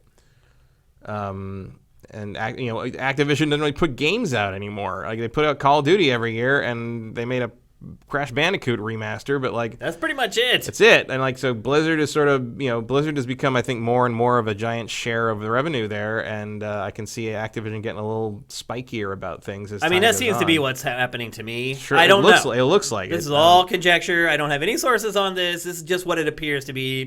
To me, is that once that senior leadership stepped down and went to Bonfire, there was no safety wall there anymore. There was no firewall there for Blizzard between Activision. And I think what we're just seeing is Blizzard being run the way Activision would run it. It's kind of lost its autonomy a little bit. It doesn't feel like Blizzard is this separate entity anymore like it used to be. It just feels like the special way that they just kind of carried themselves in the business is not there anymore. Mm-hmm. It feels like it's lost some cachet. And rightfully so, the way it's handled some of its products recently. I don't know. There's just not a lot of good news coming out of Blizzard anymore, Matt. Yeah. You go right back to the esports stuff. Again, I'm guessing that was all Activision that was driving all that stuff. Like, probably. This is our corporate culture. Here's our corporate handbook we're going to throw on the table, and you need to read it, and these are the rules that we're going to live by from now on. I don't know. This game looks great still. This is encouraging.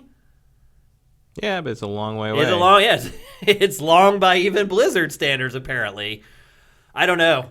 It's been very disheartening over the last couple years to see two Bs, Bethesda and Blizzard, both slip. Mm-hmm. Both publishers that I have respected, and I still love the people that work at both of them, or the people who are left at Blizzard anyway, that I still know.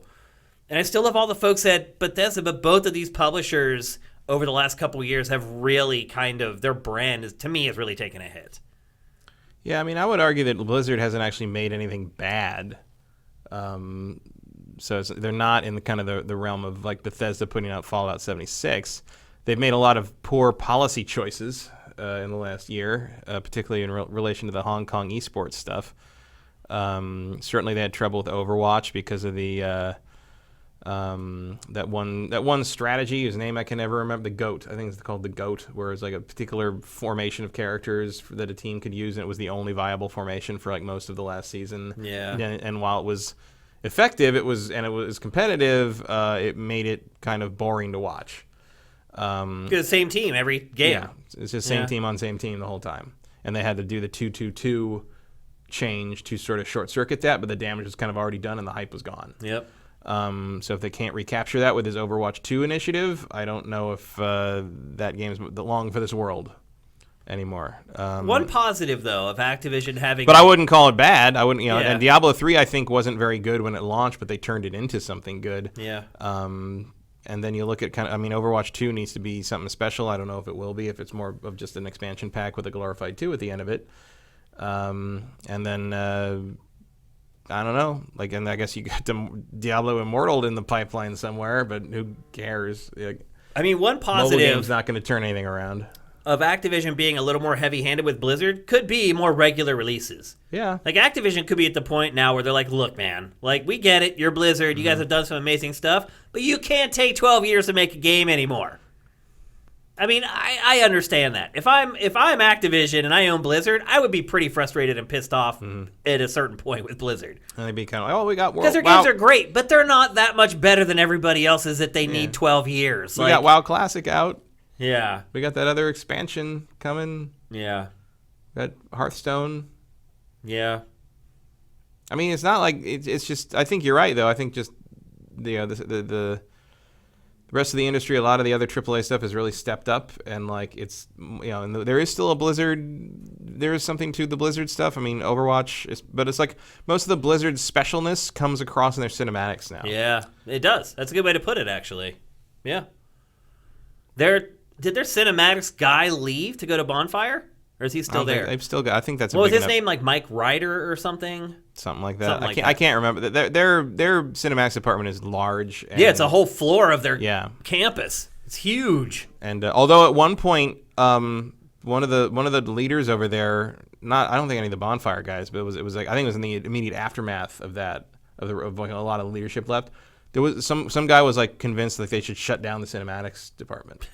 And there was a whole then Blizzard would lose its whole identity at this point. Because I said something to someone at some event or something about how because somebody worked on the cinematics team, and I was like, I just saw that this whatever this was, I might have been Diablo 3, I don't remember what it was, but I said I saw it was amazing, I thought it was a crowd to watch a whole movie like that, and he's like, could you tell the VP over here that, because he wants to shut our floor down, and I'm like, are you kidding me? Wow. That's like going to Bungie and being like, we're gonna shut down your gun design team. It's just that's, or you do think about it though, if you're or going to the Capcom Activision, Street Fighter team and you're like, no more punching. It's what it is. It's what they do. No, you're right. I totally hear you. But if you do think about it from Activision's perspective, it's like, what are these trailers really doing? They're amazing, yeah, and everybody loves them, but what do they really do? Do they get people any more hyped for a game than a gameplay trailer does? I mean, they're the only things that make me pay attention to Blizzard games at this point. I agree. Like the Diablo 4 cinematic trailer last year is probably the best thing they put out. Oh, yeah, all year. Absolutely. Might be the best trailer of the year. Yeah. I didn't give it that, but you're right. In hindsight, it probably was. So, even if you got to pivot and make your Cinemax team start making feature films, there's something there. You've assembled a team that can do things that not all teams can do. You've got something special there. And considering the rest of the state of Blizzard right now, if that's the thing you have that makes things special, double down on it. Yeah. Find a way. Yep. That's how smart business strategy works. I don't know if Activision has it in them, but the people at Blizzard might. The cinematics team definitely does. Yeah. So that would be kind of my angle on that, is let's really look at what makes these cinematics special and try to translate that into the rest of the game. Yep. We need to move on because we added in that extra Dan Houser topic to the show that was not in the rundown. So we're going to be crunched for time. We're going to talk next about the Wonderful 101, a Wii U exclusive, it used to be, that did not sell especially well. It's a strange game. I think I saw on Twitter that the Super Best Friends playthrough of that game has more views on YouTube than the game sold units. I believe it. It did not sell very well. In fact, I went back and looked at my old Wii U collection. I don't have this game. I don't know what happened to it. I do have it. At first, I thought it was going to be worth money. I still have a sealed copy, and then I bought it digitally, so I didn't have to open the copy when I realized how rare that game was going to be. Obviously, that's not going to be rare anymore. Yeah, because it's about to be a giant hit on Switch. Yeah, so I hope. I think they are remastering it. I think they're bringing it up to scratch with current. Because the old one was 720p for one. So I'm assuming. Well, they're remastering it, and one of the stretch goals was a PS4 version, which they have passed. They've got all their stretch goals met in like 30 minutes. Are you kidding me? No. I knew they hit. So for the Switch version, they only asked for $50,000, and I'm just assuming that version's done already and in the can. Yeah, I think they're pretty much ready to go already because they're saying April. Yeah, and they hit that in 10 minutes. Yeah, and then the next one was it PC. Steam version was next. Then Steam version, then PS4 version. They hit everything. $250K for the Steam version, and then $500,000 for PS4. I looked at that thing about an hour after it went live, and it was like 1.4 million. Wow. Like they were fine. Where were these people when the game came out? I don't know. They didn't want. Now they want to buy. I imagine they didn't own Wii U's. That's true. Yeah, more people own Switch now. Do you think this game's worth it? Yeah, I think this game's great. I mean, I wouldn't pay 1.3 million for it, but like, yeah, I backed it. I backed it for a physical copy. Yeah, okay. Absolutely. This game's great. I don't even, I'm not an automatic Platinum fan. I don't love everything they make, but this is great. It's almost a spiritual successor to Beautiful Joe. It's like Beautiful Joe crossed with Pikmin. Yeah, a little bit. So you have all these minions who can form into objects that you then use as a weapon. Like they can all form into a hammer, and then you can use this gigantic hammer to attack enemies. It's got a bit of like a Godzilla Hong Kong vibe to it. Like there's some kaiju to it. I mean, or Power Rangers as well. Yeah. Look, like, and I've mentioned this game a lot as like, I think every game that's trapped on the Wii U needs to move forward onto the Switch to be saved from obscurity. And this is probably this is the poster child for that. Yeah, this is I mean, basically my picks for that, like my top 2 picks for doing that would be this and Xenoblade Chronicles X. Yep. And now we're getting this, so we're just down to Xenoblade, which I would imagine is not impossible. Is there any Wii U exclusive left at this point? Super Mario 3D World, but I can't imagine that's not coming forward at some point. Yeah, it definitely will. The HD remasters of Twilight Princess and Wind Waker, that would be nice to see. Did those run in at 1080p or 720? I can't remember. I bet it's 720. I mean, those are the last few that Pikmin 3, which was also on Wii. Yep. Because it's funny, there's a lot of Wii games that move forward, and then we're back. It was a weird time. Pikmin, for that matter. Maybe that's why. So the crazy thing to me is that it is coming to other platforms because this was a Nintendo exclusive, and basically the stories that have come out about this was Nintendo was like, it's your call. Like you can release it exclusively for Switch, and we'll fund it, or you can release it for other platforms, and then that's on you. And that's when Platinum was like, okay, well, then we're going to launch a Kickstarter. I believe they made the right decision. Yeah, I mean, they did, obviously, because they hit their goal almost immediately. But how do you feel about this? A big company like Platinum. It's the X-Play logo. How do you feel about this? Like a big company, again, like, look, for Shenmue, I get it. Yu Suzuki hadn't done anything for like 2 decades. He didn't have anything else going on. This is Platinum asking people for money to make a game. I think they've made it, though. I mean, they did, but... They're basically asking for money to distribute it. Yeah. Because no one else will do it. Which I understand because it was a bomb. It did. It bombed hard. Yeah. I mean, I get, like, when people sort of side-eye, like, a corporation that is clearly funded on things, but, like, they don't have funding for this. It's not the thing they usually do. And, obviously Nintendo didn't want to touch it if they wanted to make it. Because I can see why they want to do the PC version and the PS4 version to kind of widen the audience. And it's the only way they'll make money on it. Because make money on it, and also I think they are proud of this game. Yeah. Because it's different from a lot of the things they did, even though it is recognizably Platinum when you play it. It's different from just about everything ever made. It's a very unique game for sure. So I'm sorry, and I think sometimes you really do need to do the thing where you just say like, the audience is out there. We just need to do it. It's a pre-order. Yeah, and I'm fine with that. Yeah, because what did you put down? Like $50 if you just paid for the game? I think it was 35 or 44, whatever the tier for a physical copy is. Oh. So there's There's a cheaper tier for a digital copy, and there's a higher tier for a physical copy. So I got the physical copy. And it's only $35. It's not even like I want to 60. say it was 44. Okay, that's fair. I'm not sure. That's more than fair. It wasn't 60. 60 gets you.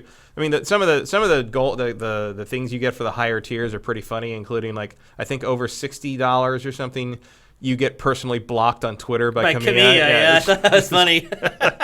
And there's like fine prints like you do not actually have to be blocked by Kamiya if you do not want to be. So it's like that's very funny. Well, he's known to be a bit of a jerk on Twitter, so it's right on brand. It's his shtick. Yeah, it is. It absolutely is his shtick. But I happily did it. I think I like this game. I think more people should play it. I realize that you could say that about most Platinum things, really. But this one in particular, it was just stuck on a platform nobody bought, and it should be saved from that, and it is. So great. How do you feel, though, about companies with plenty of money asking fans to buck up for this I don't stuff? think Platinum has plenty of money in that Really? regard. No. I don't mean I'm $1 sure million? they have plenty of money. They could have totally spent that $1 million themselves and done this.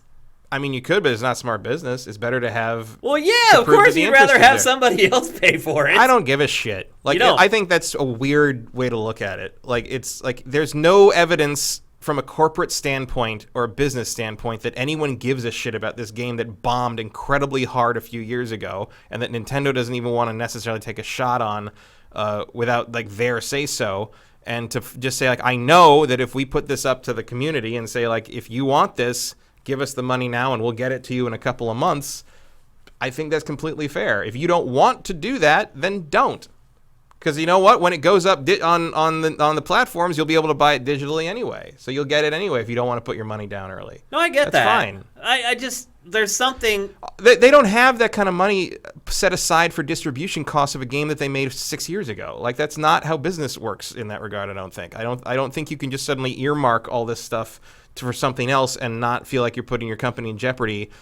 And that would have to be something that, like... If $1 million puts Platinum in jeopardy, there's some big-time problems going on over there. I don't think that's entirely wrong. Like, really? I don't know $1 million for Platinum? I don't know what kind of margins they operate on. They operate mostly on contract work.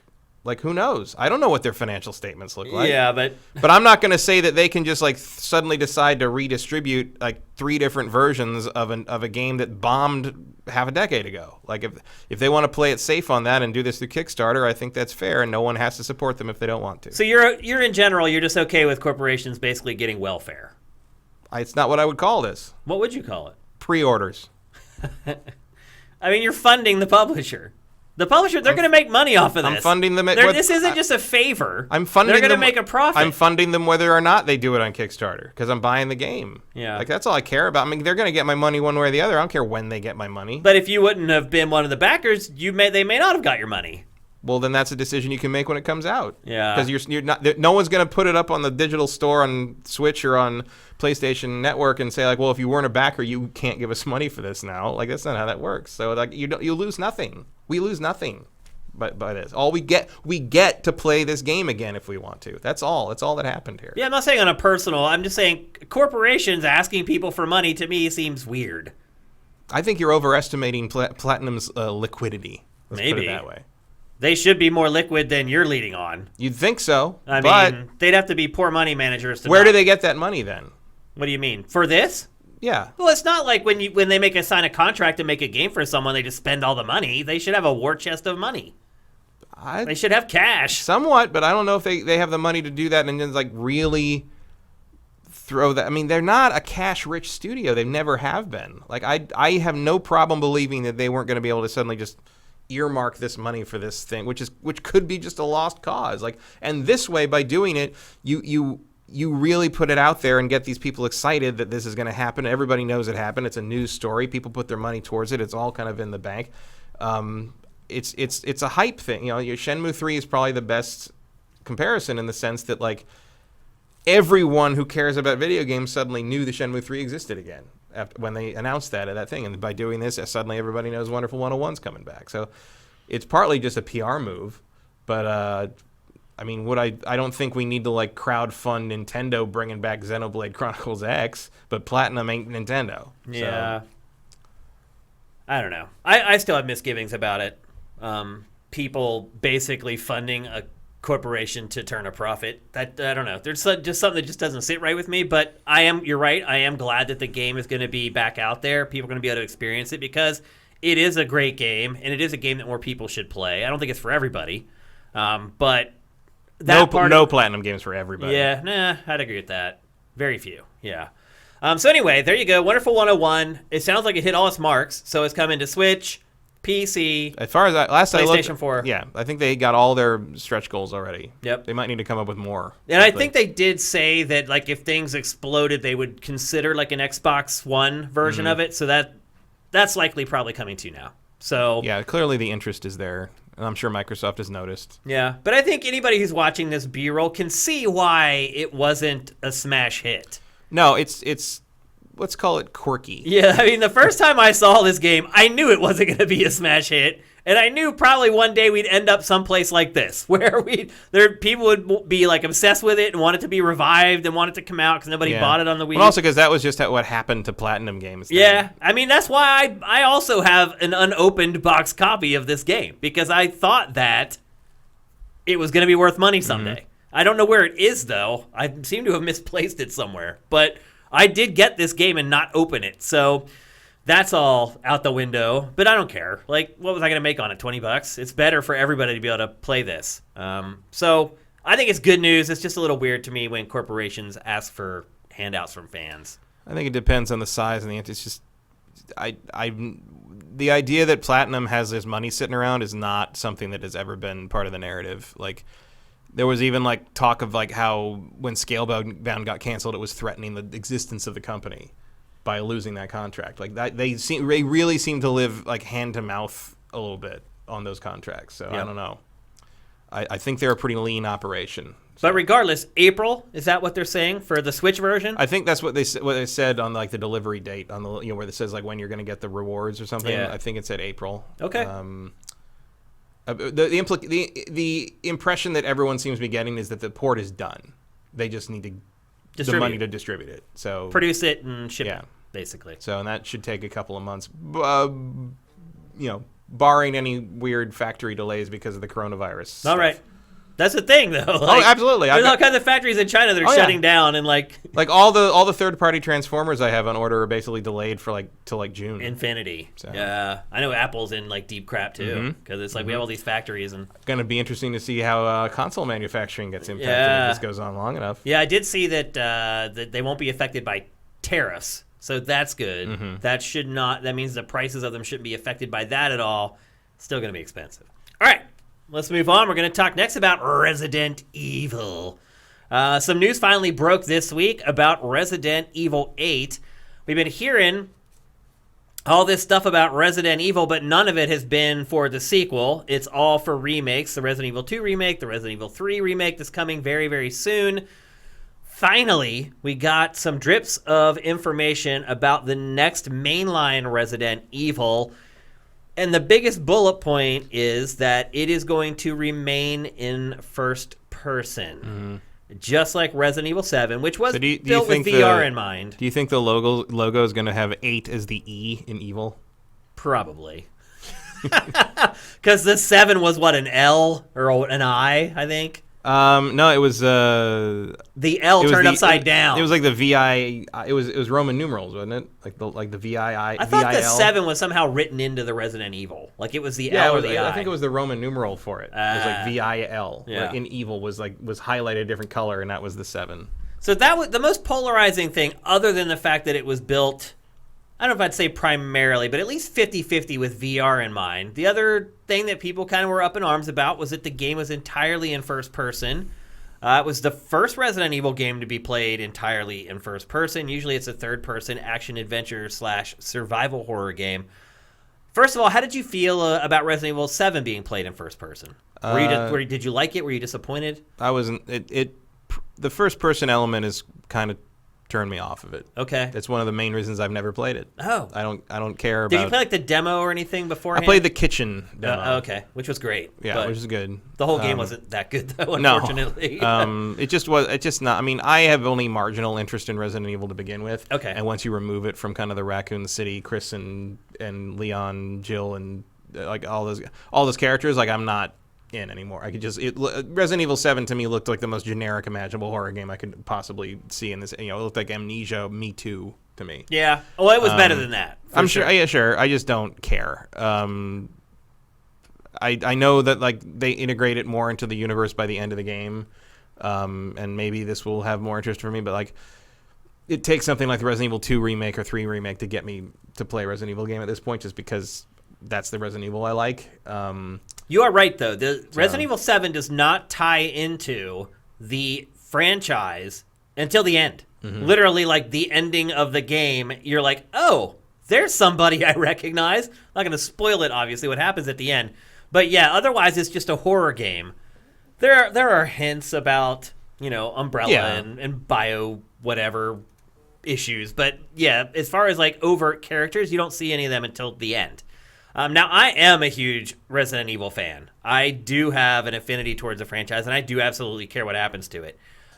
In my impressions of Resident Evil 7, you can obviously go back and watch the GameFace where we covered it in depth, but now that we're 2 years removed from it, I'm okay with the first-person perspective. And the reason I'm okay with the first-person perspective is because we're getting the 2D, the third-person perspective game still. Mm-hmm. They're using the remakes to kind of keep that old style of the game alive. I feel like Capcom is delineating between, hey, this is what our new mainline Resident Evil is like. This is the stuff that we're doing on the side to promote some of the older stuff in the line.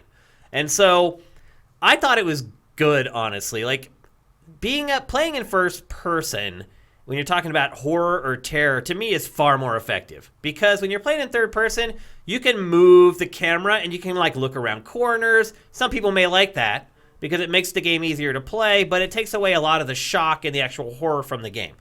In this game, you really didn't know what was around every single corner. And the way the game was built, people would just, like, they wouldn't even wait for corners. You could be walking down a hallway and a dude would just bust through the wall, like, right next to you. So, to me, the suspense, the terror, and the horror, I liked it better in first person. Now, I do agree with you. I did not like that Resident Evil 7 was so loosely connected to the franchise where I'd agree. Like, it felt like I was playing, like, some indie first-person hide-and-seek horror game sometimes. Obviously, the production values, the length of the game, the fact that it runs in VR, all set it apart from those types of games. But I could see where at first blush, you're like, what makes this any different than this indie game I paid $15 for last month? You have to play it to see that. But I can see why you would kind of have that impression at first. I mean, one day it'll get cheap enough that I'll just impulse buy it and play it that way. Yeah, and it's not especially long. If I remember, it was like 12 hours or something like that. It wasn't like a really long game. Also, I don't have a lot of interest in the, you're trapped in a house with a weird family. It's like, you know. Well, it was more Texas Chainsaw Massacre than Resident Evil. Yeah. That's really what this game was. And I like the original Texas Chainsaw Massacre, but like as kind of the horror movie that has been attempted to be reimagined and rebooted probably the most in modern times, like I'm so tired of that premise. Like, yeah.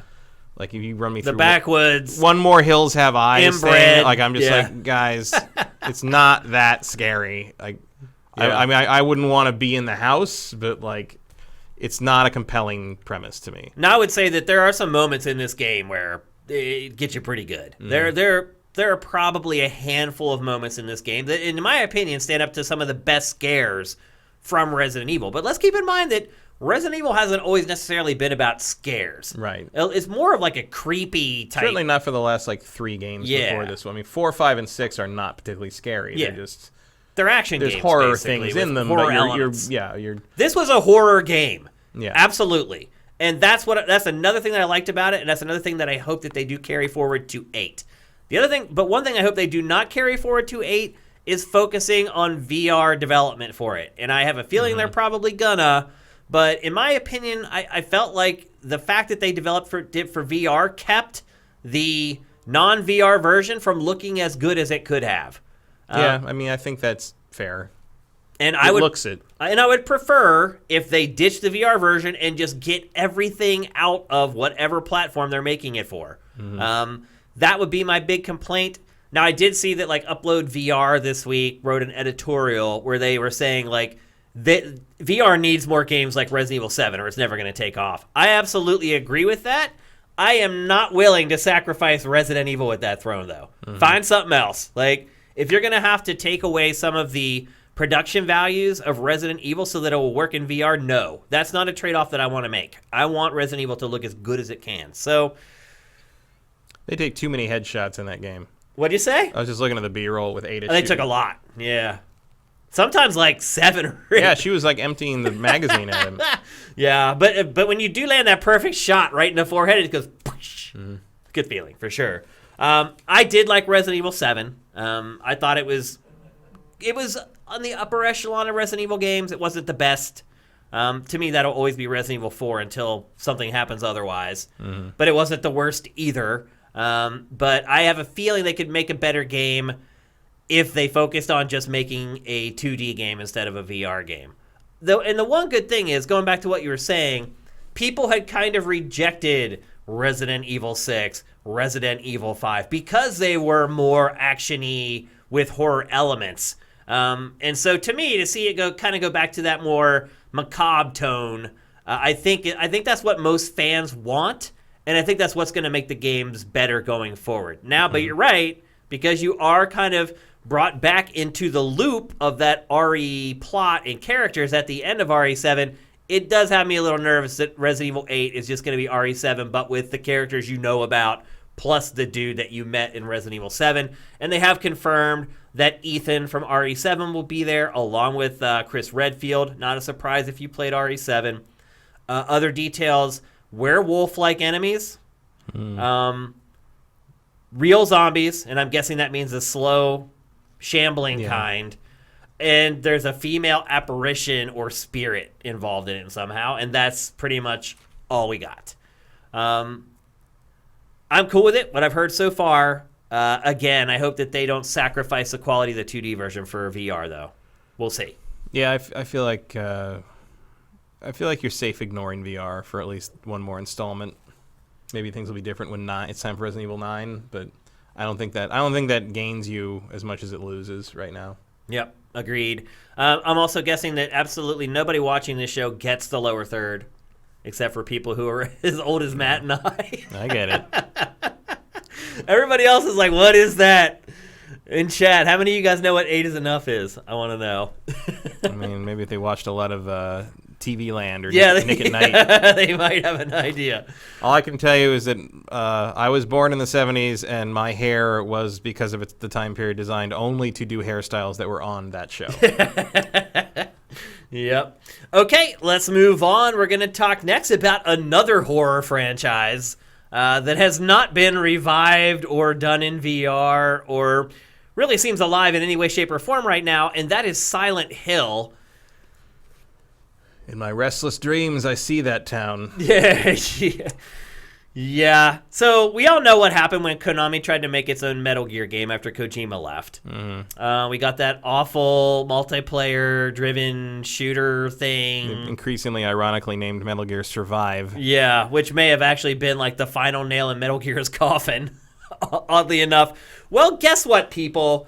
Konami has decided that it's going to investigate reviving the Silent Hill franchise. And that is not for pachinko machines. Hit the lever. Seriously. They're trying to revive the franchise, and it has me more terrified than any Silent Hill video game ever did. Well, here's the thing. I would argue there hasn't been a good Silent Hill since 3. Yes, that's 1,000% accurate. So at this point, if who cares what they do to that thing's corpse at this point? Like, it's just the ship has sailed like 15 times over. Like, it's over. It's done. You think it's completely over? I don't care anymore. Like, I've made my peace that 1, 2, and 3 are good. 1 and 3 are good. 2 is probably the best horror movie game ever made still. Yeah. I wish they'd followed up better on 2 because I think 2 was a brilliant idea of like, we're not going to, because I didn't think the cult story in 1 was all that compelling. I thought the idea that 2 came up with, which was like, we're just going to do, I thought they were going to do a series where it's like an anthology series where like each game was like a different protagonist unrelated to the previous ones that just ended up getting caught up in this weird town and like explore their psychological problems and weird traumas and stuff, and like that's a way more interesting way to do kind of Silent Hill style of horror to me. Agreed. Than continue. I mean, I like 3 a lot. I think it's a good way to wrap up things, and Heather is a great character. And it's still one of the best looking games ever. Like the character animation and design in that, like they played with the PS2's limitations to the point that I don't know how that cop she sees he still looks great. Yeah, I know. After all this time. So yeah, I love that initial trilogy, but like beyond that, it was just a mess. And to me, Silent Hill was just sort of a lightning in a bottle thing, and it's never coming back. And that's the end. I mean, maybe Silent Hills would have been something, just because the input of Del Toro and sort of the promise of what PT showed us in terms of tone and atmosphere. But that's gone. It's not going to happen, and God knows what weird ass thing Konami of today is going to try to foist on us. So I'm just going to pretend it didn't happen, or it's not going to happen. And if suddenly everybody comes back when it does come out, and if it ever comes out, and is just like, oh, actually this is amazing and it's great, and it's like Silent Hill's back and it's just as good as 2, I will not believe you, but I will play it to find out. Do you not think that Konami could just hire a really good studio to make a good Silent Hill? It could. Because you were saying earlier, I don't know who that would it's be. Done. Like, to me, that is an opportunity still. There's still a chance to revive this IP. Who would you hire? Oh, that's a good question. That isn't already working on something or contracted out for the next pretend 2 there's years. pretend there's no limit. Pretend there's no limit on who you'd hire for this. Oh, game. like who would be my dream studio to make a Silent Hill? Yeah. Probably Capcom. Their RE team. Maybe. But that would never happen. I just don't know, because like I don't think Capcom's ever done horror like Silent Hill correctly. No. Like, it's Resident Evil's more of a gross out horror thing. Bloober Team. Yeah. Layers of Fear. They could if They've made some good games, and they're first-person horror games as well. So that I could see. And Bloober Team, you could probably hire them pretty cheap to do it. I mean, the budget that you gave them would be the biggest budget they ever had. Yeah. I mean, I think that team could probably do something special with it. They also get that psychological angle of horror instead of just overt, like, oh, blood and guts. Yeah, and Silent Hill to me, like, because I remember I liked Silent Hill a lot more than Resident Evil at the time when they were kind of in I think a lot of competition. people did, yeah. Because Silent Hill, basically because Resident Evil is horror and Silent Hill at its best is terror. Silent Hill is a more existential terror thing. There's a lot more Lovecraft to it. There's a lot more of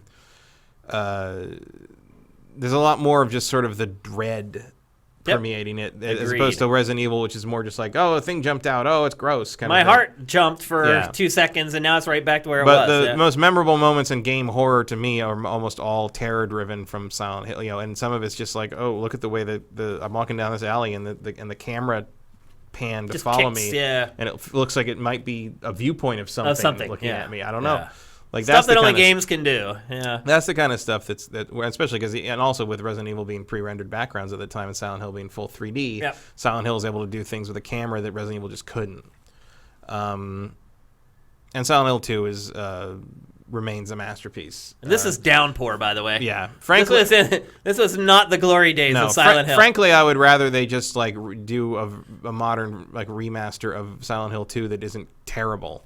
They should remake the first 2 Silent Hill games. Yeah, well, because the HD remaster collection was probably the worst. It was trash ever made of anything. Although I think Warcraft 3 is giving it a run for its money, but like you got to imagine seeing RE2 do so well at retail, that remake. I mean, you got to feel like Konami's probably like, we got these games here. If we can find a team. Well, and of course, the other problem is like Silent Hill 2. You run into the problem that you can't use James's VO. No, right. Because of the licensing issues, they had to re-record it, and it didn't work out tremendously well. Yep. Really, the only thing I would do is just try to remaster it, but they already did that, and it didn't work out properly because they didn't know how to tweak it properly, and like you could see too far, the fog didn't work right, and you could see the end of the world all the time. It was bad. It was terrible. Yeah. And that's kind of where I But if you put a big budget behind remaking those first 2 games, I mean, Konami could make a lot of money. Sort of, but budget doesn't make anyone care. You know, like you don't think people care about Silent Hill? No, I think people care. I mean, it's not going to make a team making the game care to get it right. Like, I mean, to me, Silent Hill HD collection is made by people that didn't understand what they were remaking and didn't take the care to pay attention to why they should remake it the way it was already and just make it better. They just sort of like, it's like they ran it through a filter and called it a day. That's, again, why I'm like, I can't let myself care about this series anymore because I've been burned too many times. Like, again, if it comes out and it's good, great. But when you say we're making new Silent Hill games, my initial reaction is, all right, go fuck yourself. My initial reaction is don't. Don't. Stop. Yeah, I mean, what are you doing? I mean, it doesn't matter. It's like you make tons of terrible Silent Hill games. What's one more? You know? But well, I would like to play a good one. Sure, I guess is my point. I just don't expect to ever again. Ever. There are teams out there. Not even the old ones, because apparently the old ones. I mean, if I was going to play Silent Hill 2, I'd just bust out an old PS2 and play it that way. Chat has brought up Ninja Theory would do a good job. I'd agree with that. I mean, you're talking about psychological terror. That's pretty good. Somebody else mentioned another studio that I was like, yeah, that makes... Oh, the studio that makes Evil Within.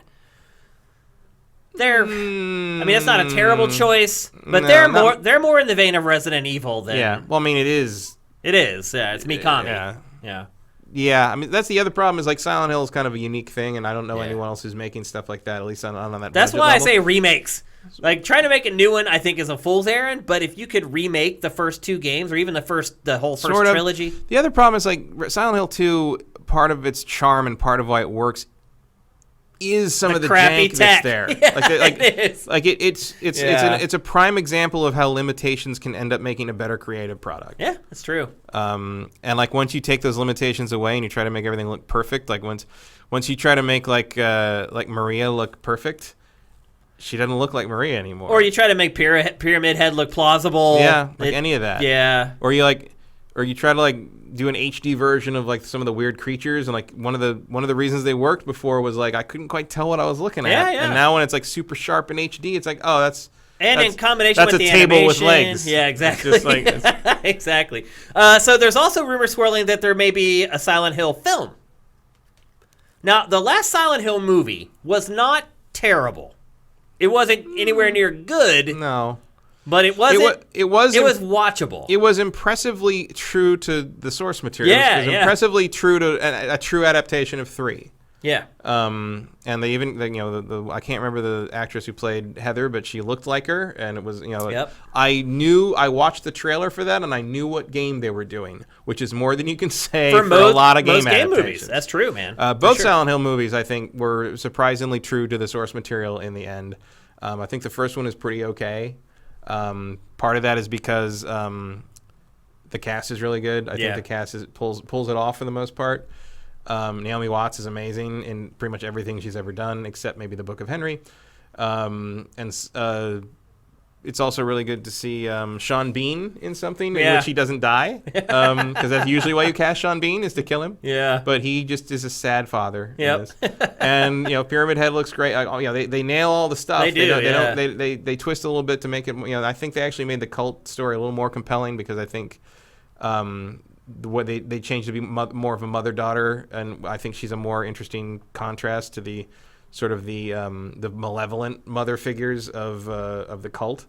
So I like the original Silent Hill movie. I think Silent Hill tends to work better as a movie, in part because Silent Hill takes a lot from other movies. Yeah. And one of the miracles of Silent Hill is how well they're able to. Those first 2 games certainly were able to take from these movies that shouldn't translate particularly well to games, and they still did. I mean, there's no way you should be able to make a good game inspired that strongly by Jacob's Ladder, but they did it. Like it worked. Yeah. Was there a Jacob's Ladder video game? No, I don't. Seems think like so. there was. I don't know why. I think there's just a lot of games influenced by it. Could be. And a lot of horror protagonists that look suspiciously like Tim Robbins. Yep. But I'd be more optimistic about movies based on the property, because I think they've, people could find a way to do that, probably more so than making a good game out of it again. I still consider the Silent Hill games to be lightning in a bottle. What if they commissioned Kojima to make Silent Hill? Well, that's a good way to make sure I never look at it again. Yeah, you just be walking around in the dark. Just delivering 12 hours. UPS packages to skinless dogs for 40 hours. That's not what I'm after. Or you could deliver the skin back to the dogs. Yeah, here's your skin, dog. Roof. Now I got to go back across town to pick up the next package because the weird guy who looks like Stephen King over on Bradbury Road wants olives. Yeah. You know, so like no. I would agree with you. The films have a much lower probability of being abysmal than a game. Let Kojima go do his own thing. Yeah. And leave me alone. I mean, they already tried it once, and people geeked out over Silent Hills. Yeah. So if you want to bring Del Toro back in for it, sure, I think he gets it. Yeah. But I don't need to play anything Kojima made ever again. Again. I mean, I will because you got to keep up with that stuff, but like... You don't want to. I've never liked anything he's ever made in terms of like actual storytelling or narrative, really. I mean, the last game I really genuinely enjoyed from Kojima was probably parts of Metal Gear Solid 4. Yeah. And the only thing I really enjoy still to this day and I think holds up is Metal Gear Solid 1. I like some of his stuff. I know Metal Gear Solid 3 is supposedly good, but I've never gotten more than an hour into the damn thing. So yeah, Snake Eater, not my favorite, that's for sure. I do like Kojima's work mostly. I was not a fan of Death Stranding, but I don't think that's really indicative of what he typically does. I do His think stuff's usually a lot more action oriented. Well, yeah, but I think that's indicative of what he wants to do now. Agreed. You know, I don't think he wants to just do actions. I mean, ever since Metal Gear Solid 2, even 1 to some degree, like part of the thrust of his games have been making you feel bad for playing a violent game. Yeah. I mean, that's true. And the whole reason why they brought the trank gun in with Metal Gear Solid 2 and kept it around forever was so you could play it without ever killing anyone, which is an admirable challenge, but a kind of a dumb premise when you're dealing with the subject matter he's dealing with. I always would try that, and it would last about 15 minutes. Pretty much. Yeah. I'm like, well, screw that. At a certain point, I got it. This took too long. That guy's about to wake up. I'm just like, screw it. Nope, You're all you're dying. dead. You're dying. I'm just going to shoot you all in the knee. Exactly. We're going to Terminator 2 this thing. Yep. Gotta live. Yep. All right, let's move on to our last topic of episode 198. We're going to talk about E3 2020. Was it last week that we talked about PlayStation leaving for good, or was it the week before? I think it was a week before. Yeah. Recently, we talked about the fact that PlayStation, not only are they not going to be at E3 this year, they're never coming back to E3. It's done. PlayStation's not going to come back to E3. That's what we talked about over the last couple of weeks. And so we had a lot of concerns about what the ESA could do, what it will do. Oddly enough, ever since the big data breach happened, we haven't really heard much from the ESA about E3. It's kind of been on stealth mode ever since. But now it's finally come out to start discussing the changes that it's going to make after the big debacle that has happened over... When was the... Well, the breach has been happening since what? They had that information up since 2014 or something? Parts of it have been up there for years. But they just finally discovered it like 8 months ago, I guess it was. I want to say it was like September-ish. Yeah. And once they found that, they realized that the ESA had been putting that information up for years, and nobody had caught it. So based upon that, the ESA has a lot to answer to. It also has to answer for the fact that E3 is starting to lose its luster. People aren't as excited to go. Consumer-based shows like Gamescom and Comic-Con continue to thrive and grow, while E3 just seems to be kind of in this holding pattern. Finally, the ESA has decided to discuss what it's doing for E3 2020, and we just want to run it by you guys to kind of let you know what's going on with the show. The ESA said its top priority for E3 2020 is earning back the trust. Nope. You think they can't earn back the trust? I don't see how they do that. I mean, at the very least, it's going to take a year when we go a year without them leaking any data, and then we're like, okay, maybe they figured it out. Is that really all they have to do, though, to regain the trust? Or is it not just the data breach, it's the fact that E3 is kind of hanging by a thread right now as well? I mean, I don't think you can regain that.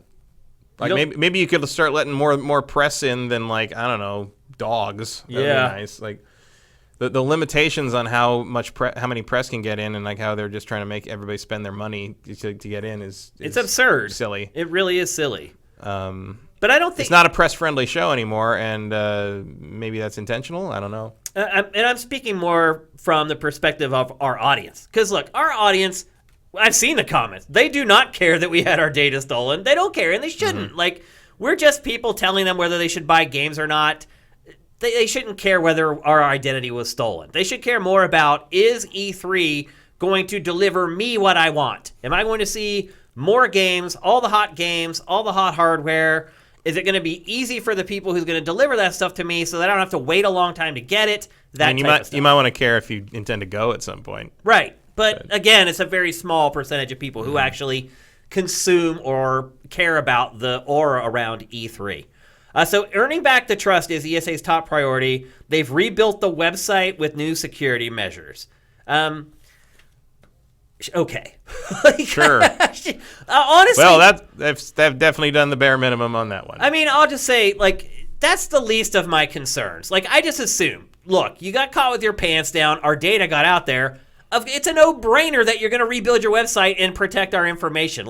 That's not a bullet point to me because, yeah, you better frickin' do it after what happened last time. So for them to say their top priority is to, basically what they're saying is our top priority was to rebuild our website and add the security measures on the website. Right. That should not be its top priority. It shouldn't. No.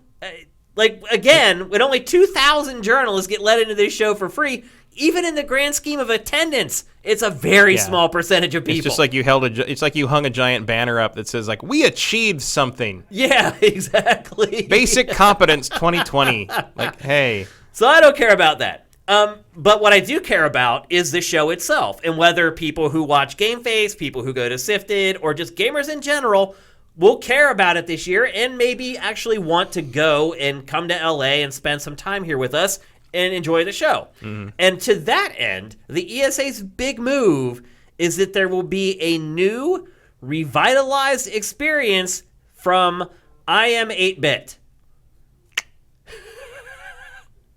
Well, so basically, what's happening? There's an art show? Yeah. For those of you guys who have been fans since the Game Trailers days, do you guys remember the opening graphics for Invisible Walls? All those colorful drawings that kind of moved around each other. That was all done by I Am 8-Bit. When Game Trailers blew up, and before we had been kind of shoved in the corner of the main MTV building with Comedy Central and all these other brands that had nothing to do with us. When GT started blowing up, they gave us our own floor in an entirely different building. And before we moved in there, we had I Am 8-Bit come in and dress our office. So they had graffiti artists that came in that painted all the stuff that you ended up seeing on Invisible Walls. They had done awesome stuff with our elevator. So when it closed, it created an image and that's kind of what I Am 8-Bit does. They're decorators. They create swag. That's what I Am 8-Bit does. They will come into a space, kind of dress it up, or they'll make you t-shirts, or if you want notebook pads or anything that you want with your logo on them, they do that, and they are very, very creative at times in coming up with that stuff. They also produce a lot of the vinyl editions of OSTs. A lot of times when a publisher will have a special edition of a game, they'll go to I Am 8-Bit and they'll create kind of the stuff that goes in with the special edition that you're paying that extra $50 or $100 for. That's what I Am 8-Bit does. How can what they do have a big impact on E3 2020? Is there any way that what they do could have a big impact? The only thing... we love those guys, by the way. We're friends with the folks at I Am 8-Bit. The only thing I can think is if you use I Am 8-Bit to kind of create a more interesting or visually inviting space to make up for the fact that there's no Sony booth, there's no Microsoft booth. It's you're basically using that to make it feel less like it's as empty as it was last year. That would be kind of my guess. They're making some kind of a lounge type experience. They didn't go into much detail about any of this crap, by the way. Loungy areas, they said, provided by I Am 8-Bit. So it looks like they're going to just create these areas with a bunch of bean bags and stuff like that people can lay on. It's kind of what's been there already. Yeah, there is stuff there. There's probably not enough of it given the numbers of people that come there. That's true. PAX is very good about that, having places for people to kind of rest. E3 hasn't really caught up with that idea yet. But is that going to make any dent in people's perception of the show? I wouldn't think so. It's not like when you're watching this B-roll right now that we shot at E3 last year, you're looking at it and be like, oh, look, there's places to sit back there. Nobody cares about that crap. Nobody looks at this and says, oh, look at that lounge, how well decorated it is. That's not what people go to this show for. I feel like the ESA is doing the completely wrong thing. It's focusing on the wrong things that people don't really care about. Yeah, but like, what else can they do? Well, they can just say, you know what? From now on Saturday and Sunday, it's public only, and we're going to let 80,000 people in every day. All week, it's industry only, and we're letting more press in. Yeah, but I don't think you'll ever get that to happen because you're not. How are you ever going to convince the game companies to stay an extra 3 days? If the consumers are there, they'll do it. Because they're the people. I don't know if they will. I mean, that's exactly what they want. This is what the publishers want. They want the consumers in the show. Based upon the insider information that I've heard from people who are placed very well, I'll just say that. Mm-hmm. That is what the publishers are most pissed off about, is that it's too closed off to the public. They're like, this doesn't work anymore in 2019. You need to let more of the public in, the people who actually pay for this stuff, instead of the people that we send this stuff to for free. Mm-hmm. So maybe you don't start E3 on Tuesday anymore. You start it on like Wednesday or Thursday, and you do Thursday, Friday for the industry, Saturday, Sunday for consumers. And Saturday, Sunday, it's a free-for-all. And if you're the ESA, you say to people like us, come at your own risk. There's no special privileges for you guys. Your press pass will still get you in, but you're not going to be able to jump lines. It's like you come here and observe the spectacle like everybody else. And I think that works. It works for us. All I need is 2 days to cover E3, Matt. That's it. Mm-hmm. I don't need any more than that. And nobody else does either, because the show isn't the size that it used to be. There's not as much going on. In 2 days, we can. And honestly, most of it happens off the floor. Right. So 2 days on the show floor at E3, you can tear the show a new one. Give us Thursday and Friday. Give the fans Saturday and Sunday. You're still basically a 4 or 5 day show. You're not asking that much more from the publishers. I think that's how you win. I don't think the publishers are too interested in extending the time. I think they're interested in the public, but I don't think they want to be paying people over the weekend. Because you're getting into some. But you figure you're just shifting it though. It's going from Tuesday, Wednesday, Thursday, Friday to Thursday, Friday, Saturday, Sunday. Somewhat, but then you lose the weekend in terms of load in, and I might change how the convention center. I mean, here's the other thing. If you do that, the ESA can't ask for more money. Right. Absolutely. That would have to be some kind of like. And like I said, then you let more press into the show for free because you're more than making up for it with all the tickets that you're selling to the general public. You can afford. I mean, it's just pathetic that they're milking journalists for money anyway. That's just sad. Like, that just shows you that the show isn't where it should be at this point. If you're relying on milking a couple thousand journalists for their $500 or whatever it is to get in, that's pathetic. That is pathetic. So, I don't know. I think that plan works. I think it's a better plan than what the ESA has. I mean, what is the ESA's plan? There isn't one. It's like we're going to dress it up. What's the plan? Some of the other stuff. More streaming from the show floor. Do we need that? What does that mean? I don't know. Does that mean that I can stream from the show floor? Sifted can stream from the show floor? Or does that mean that like they're going to do their own stream? That I'm sure Keeley will. Is Keeley's going to be on the floor more? Like, that doesn't seem like it's going to really give him any advantage. Really, I mean. No, I don't care about that, honestly. Like, all these streams, they're all redundant. They all have the same demos from the same people on all the stages. It's just a merry-go-round. They go from one stage to the next. They said there's going to be surprise guests, stage experiences, access to insiders. What exactly does that mean? Probably like meet and greets for Ninja? Probably meet and greet and like you can wait in line and get Ninja's autograph. Signings. Yeah, that's usually what that means at conventions. Yeah. So do you think that holds weight? Because that is one thing that doesn't really happen at E3. Mm-hmm. There aren't places where you can go and meet like Ted Price and like get his autograph and have him sign your Ratchet and Clank whatever. I mean, maybe. Like, I don't know. Like, I don't know if that's the same as like going to Star Wars convention and meeting like Mark Hamill. Like, I'm not sure if that translates, but I guess if the luminaries are willing to try it, might as well give it a shot, I guess. Yeah. I mean, I'm surprised the luminaries are willing to do it, to be honest. Yeah, I'm curious to see who they'd get to do that.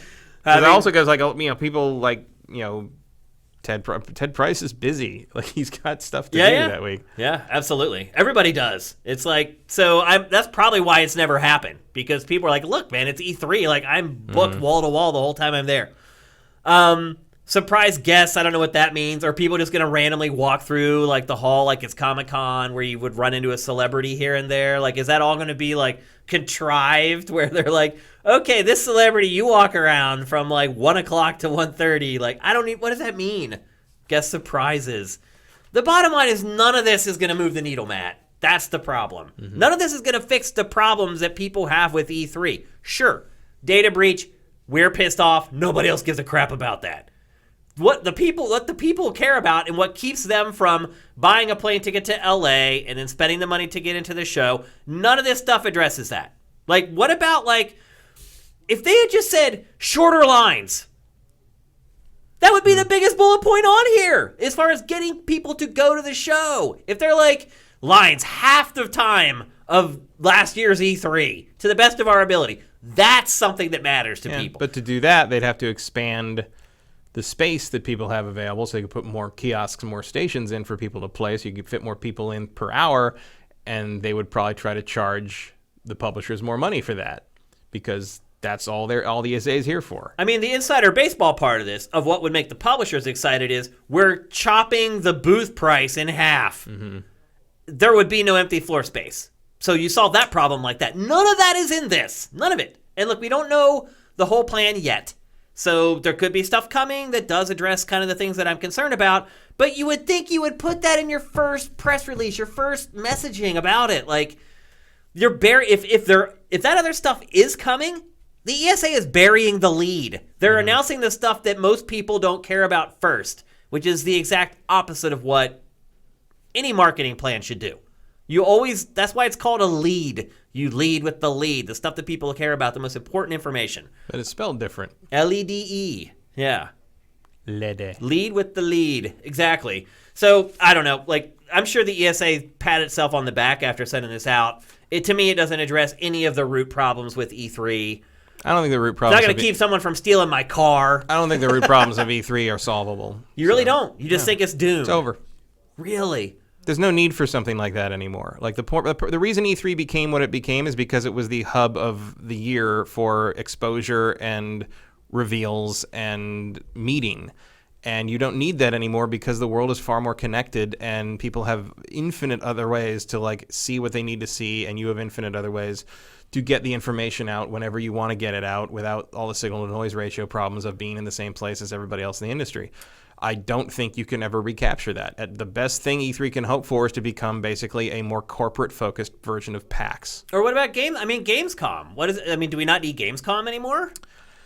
Gamescom, I would argue, is better positioned during the year to have more interesting things, especially in the run-up to the holiday release schedule. It also takes place in a much larger location that can accommodate far more people and also has far, far, far better public transportation and hotel access. Yeah. Like, there's way more ways to get to Gamescom than to get to E3. I mean, we forget, certainly living here sometimes, that just the cost of staying downtown for this thing is in the thousands range. Yeah. Like, it's a very... Well, they gouge you downtown. Right. Because it's one of the know where you're coming for E3. It's one of them. I mean, San Diego does that a little bit, too, with Comic-Con. But, like, again... They do that a lot with Comic-Con. Comic-Con also has a train that goes right to it, no matter where you're staying up north of there. There's nothing like staying at a Red Roof Inn at Comic-Con and spending, like, $500 a night for, like, a Roach hotel.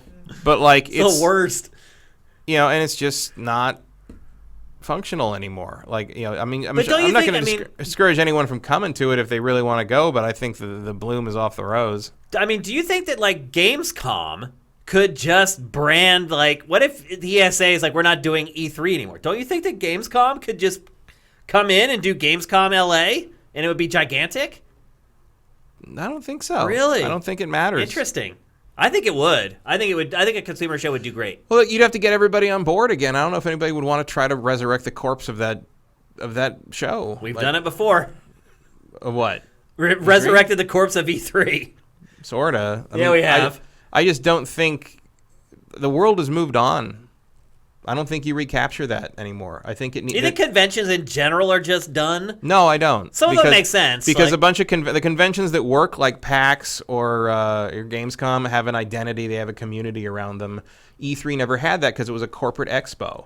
Like maybe eventually a kind of a community or a fan-driven identity could grow up around this thing, but to try and create that around something the ESA organizes is borderline impossible because they don't have that connection with the community. They don't know what anybody wants.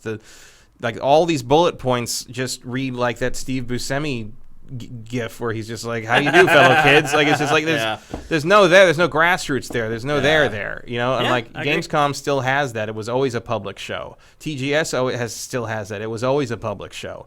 Even Spaceland had that. It was a corporate show, but it was a public show. Like trying to convert a corporate expo into a public mecca. Once you've taken the mystery away from what made E3, you're basically hoping the community figures out what they want to make this show into, and I think a lot of it is just like, I don't know, we just want to go to E3, but what is E3 anymore? Yeah. Sony's not even there anymore. Microsoft is across the street in a different theater, and they're only there because they own the theater. Yeah.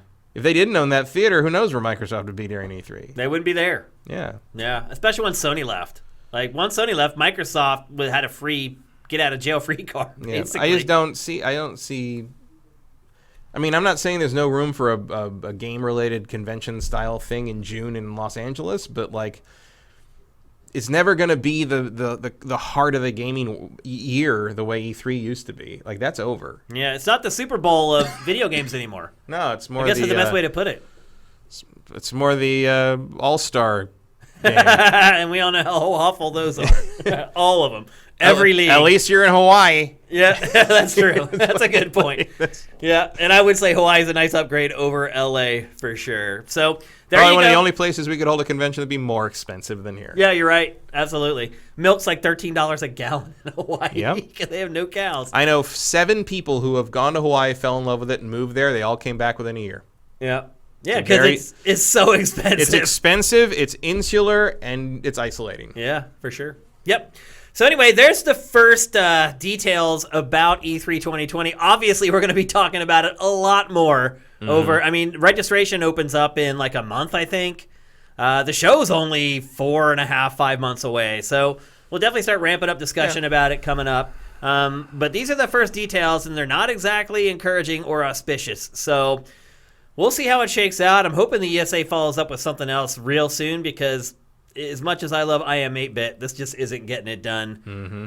There's a lot more work that needs to be done than what they've outlined so far. So we'll see. It's not that far away. When you're planning an event this big, 4 months is like a week. Like, I mean, the time just goes by that fast, and you have that much to organize. So whatever they have in place right now. Talking to someone less than 2 weeks out from shooting on two movies. I know how fast time moves. Yep, exactly. And the stuff I'm working on right now, it's like my day goes by in like the blink of an eye. Next thing I know, it's like my wife is like, it's 9 o'clock. We have to go eat dinner. And even I'm like, right now, I'm just like, what emails do I have? Yeah, exactly. In the 3 hours we've done this. Yep, exactly. So anyway, that's the first preview of E3 2020. We'll see how it all shakes out. I'm not that encouraged by it right now, and Matt certainly isn't. So I'm going to try to stay a little more hopeful. I just have too many great memories from that show to just... I mean, you're probably right, but I just want to hold out a little bit of hope. Some of all human wisdom is held in 2 words, wait and hope. That's true. Very profound. All right, it's time for our... Count of Monte Cristo tonight on GameFace. Yep. The most like I said, you learn something every week on the world's Didn't most learn anything about games, podcast. but we learned a little bit about Dumas. Yep, it's time for our trailer of the week. For those who are on the stream every week, you know this is a time to get your questions into chat. Go at Sifted Games in the chat. It'll make it much easier for us to find your questions.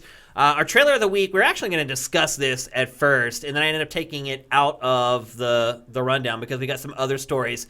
Season 4 of Apex Legends just launched. You going to go back and give it a try? Not today. No. I mean, maybe well, actually in a couple weeks, yeah. Because you're just pretty swamped right now. I probably am. I did like what they did with the thing where they were teasing that one character, and then when they did his character trailer, they killed him, and the actual character turned out to be the guy who killed him. Yep. Like, that was a cool twist. That's pretty clever. I enjoyed that. Yep. So anyway, Apex Legends Season 4 is here. We have the launch trailer. Let's roll it. Protests turned violent recently as Hammond Robotics continues to face backlash for its controversial work on the Simulacrum program. New message.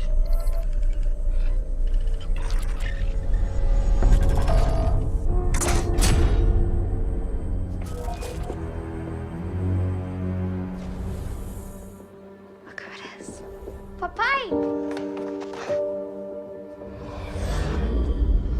toast. For minha familia. And securing the future of our legacy. Meu amor, for our daughter. What's in there?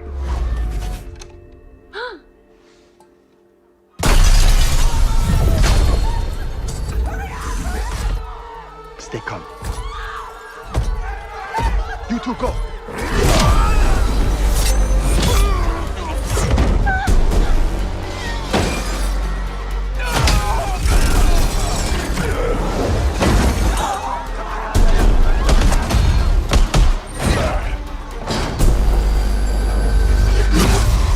Take her and go.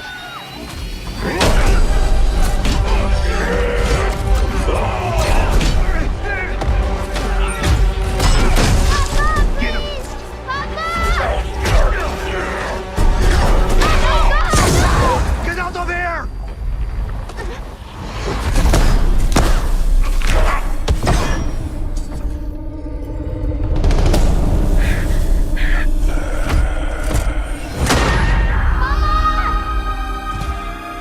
Mother, you must go! Papa, please! I love you.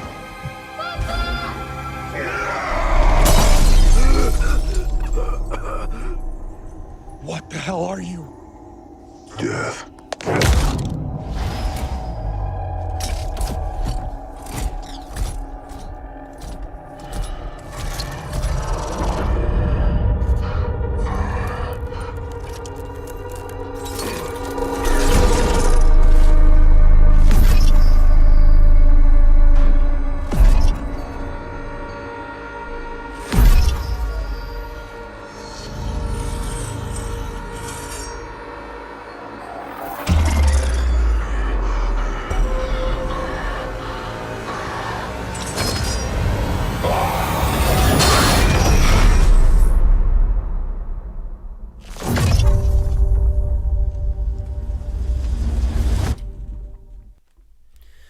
There you go, Matt. Season 4 of Apex Legends. That went fast. I guess they have, like, what, 3 seasons a year or something? Something like that. It's like every quarter. It's like a trimester per season or whatever. It's pretty crazy that they're on season 4 already. What's even more crazy, though, is we're on level 4 of the hype train. I didn't realize all this was going on. This is our best hype train ever. We've never made it to level 4 before. Thank you, guys. The person we really need to thank, though, is Sound Wizard. He just dropped in and just dropped gifts on everybody. Look at this, man. He just gave away all these subs. Look at this. Mm-hmm. Dude, 50. He just gave away 50 emotes. Sound Wizard, you're the man. This is 2 weeks in a row, by the way. I think he gave like 10 subs away during the show last week. Thank you, man. That is so freaking awesome. Really, really appreciate it. Yeah, everyone else is thanking him in there too. So awesome, man. So generous. Let's get to some questions here. SJD Swanland also gave us some bits. Slagathor, subscribe via Twitch Prime. Magistercado, I believe, subscribe via Twitch Prime. We had somebody taking notes while you guys were subscribing during the show. And the handwriting isn't the best. It's hard to read, but hopefully I got those names right. Let's get to some questions. Since he gave us some bits, we'll answer his question. SJD Swanland, what are your favorite brand new television and subscription-based shows that are on their first season or you just started watching? Hype Train 70%. I mean, the obvious one is Mandalorian. Yeah. And which I thought Witcher was good. Witcher was very, very good. Yeah. I think those are the only two new ones I've really gotten into. I mean, I don't start new shows much. I am about to watch. I'm obviously behind. Oh, there's the train. Yeah. Oh my God. Oh wait, I got to thank you before it's gone. Thank you. 100%. The confetti, the hype train. I'm about to catch up on Killing Eve and Fleabag. So those are my next Level two. 4 complete. You guys are awesome. Thank you, guys. Thank you so much. Okay, so it actually automatically populated their names so I can thank them by name. That's awesome. It's crazy the stuff that Twitch does now. It's like bonkers. I just started watching a show called The Outsider on HBO. Have you seen that yet? I know that. It's good. That's the Stephen King thing, yeah? Yep. It started out, and my wife doesn't really like sci-fi or supernatural stuff. She loves, like, murder mysteries. Like, that's her thing. So we start watching it, and it seems like it's going to be a murder mystery show. and then Right. it starts turning like Yeah, Stephen King, supernatural, so, yeah. and that's where she started like tuning out, and that's when I like sat up in my seat and I was like, okay, this is getting good now. It's pretty funny, but it's good. I think this weekend the 5th episode of that show just launched, so it's HBO, so you can't binge it. Although there's 5 out there now. I really enjoyed that. I also like The Witcher. There's a new season of Castlevania coming up on Netflix soon. Yeah, March 5th. That obviously isn't its first season, but I'm excited to check that out. What else is coming up? I think Ozark has a new season coming up. Maybe. Ozark, if you have not watched that on Netflix yet, go watch it right now. It is literally, I think, it may be my favorite Netflix show of all of them. I mean, I gotta finish BoJack Horseman, which the last episode. You turned me on to that, and I've been watching that too, and that is great, man. Yeah, absolutely. It's one of my top 5 shows of all time. It's really any good. kind, not just animated, anything. Yeah, it's really good. And I didn't know about that until you told me about it, and now I'm probably just watching as much as you do. What else? Yeah, again, Ozark. Go watch Ozark. It's one of those shows that like you see a billboard for it or an ad for it, and you're like, that looks boring. It is so amazing. Just go watch it. And there's 2 seasons, I think, already. The other and the new one's about to start. The other show that I haven't really seen, but it's kind of like one of my one day I'll get to it, is The Expanse. I haven't watched that yet. Your wife would hate it because it's very sci-fi. Yep. But, I got to be careful. Like, if I start a show, I have to be like, am I going to be able to watch this, like, after she goes to bed? Because if she's around, if she won't watch it while she's around, I know it's going to take me forever to get through it. I want to try on Killing Eve. Killing Eve. Yeah. Okay. Murder mystery stuff, like investigation stuff. Like, she might. Oh, my God. We're at the final level of the hype train. You might, Travis. You might. Level 5.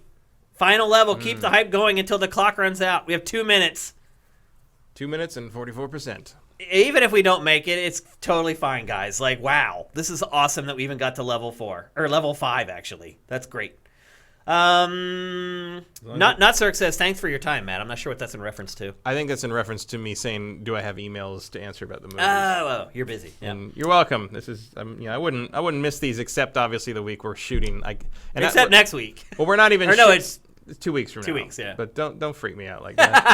But that will freak you out. we're I mean they're night shoots, so it's not like it's during the same time. But I'm just not going to be awake. I mean that might be fun for you to watch, Yeah. but it would not be fun for me to do and then have to go shoot that night. Thank you, Nutzerk, for thanking Matt, actually. Eth Demon, have you been following the GeForce Now, NVIDIA's game streaming service stuff? Seems like people, at least in the games press, like it way more than Stadia. PS, you can use most of your PC's games on it, too. Boom. We did it? Justin Horman. Oh, my gosh. 100%.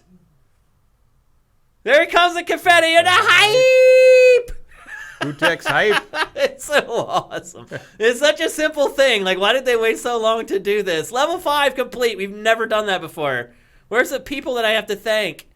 Justin Horman threw a huge chunk in. Yeah. Thank you, Justin Horman. But I want, like, where's the thing where I get to, like, thank them officially? Like, it didn't show up this time. It didn't pop up. Dude, 1,500 bits. Are you freaking kidding me, Justin? Thank you, man. You guys are awesome. Look at this. This is sweet. 102%. You know what? We're going to answer. Overachieving. After today, we're going to answer. And we have time. It's only 3:30. We have time. So we're going to answer all your questions because y'all hit the Hype Train Summit. Scorefear, thank you for subscribing via Twitch Prime. Appreciate it, brother.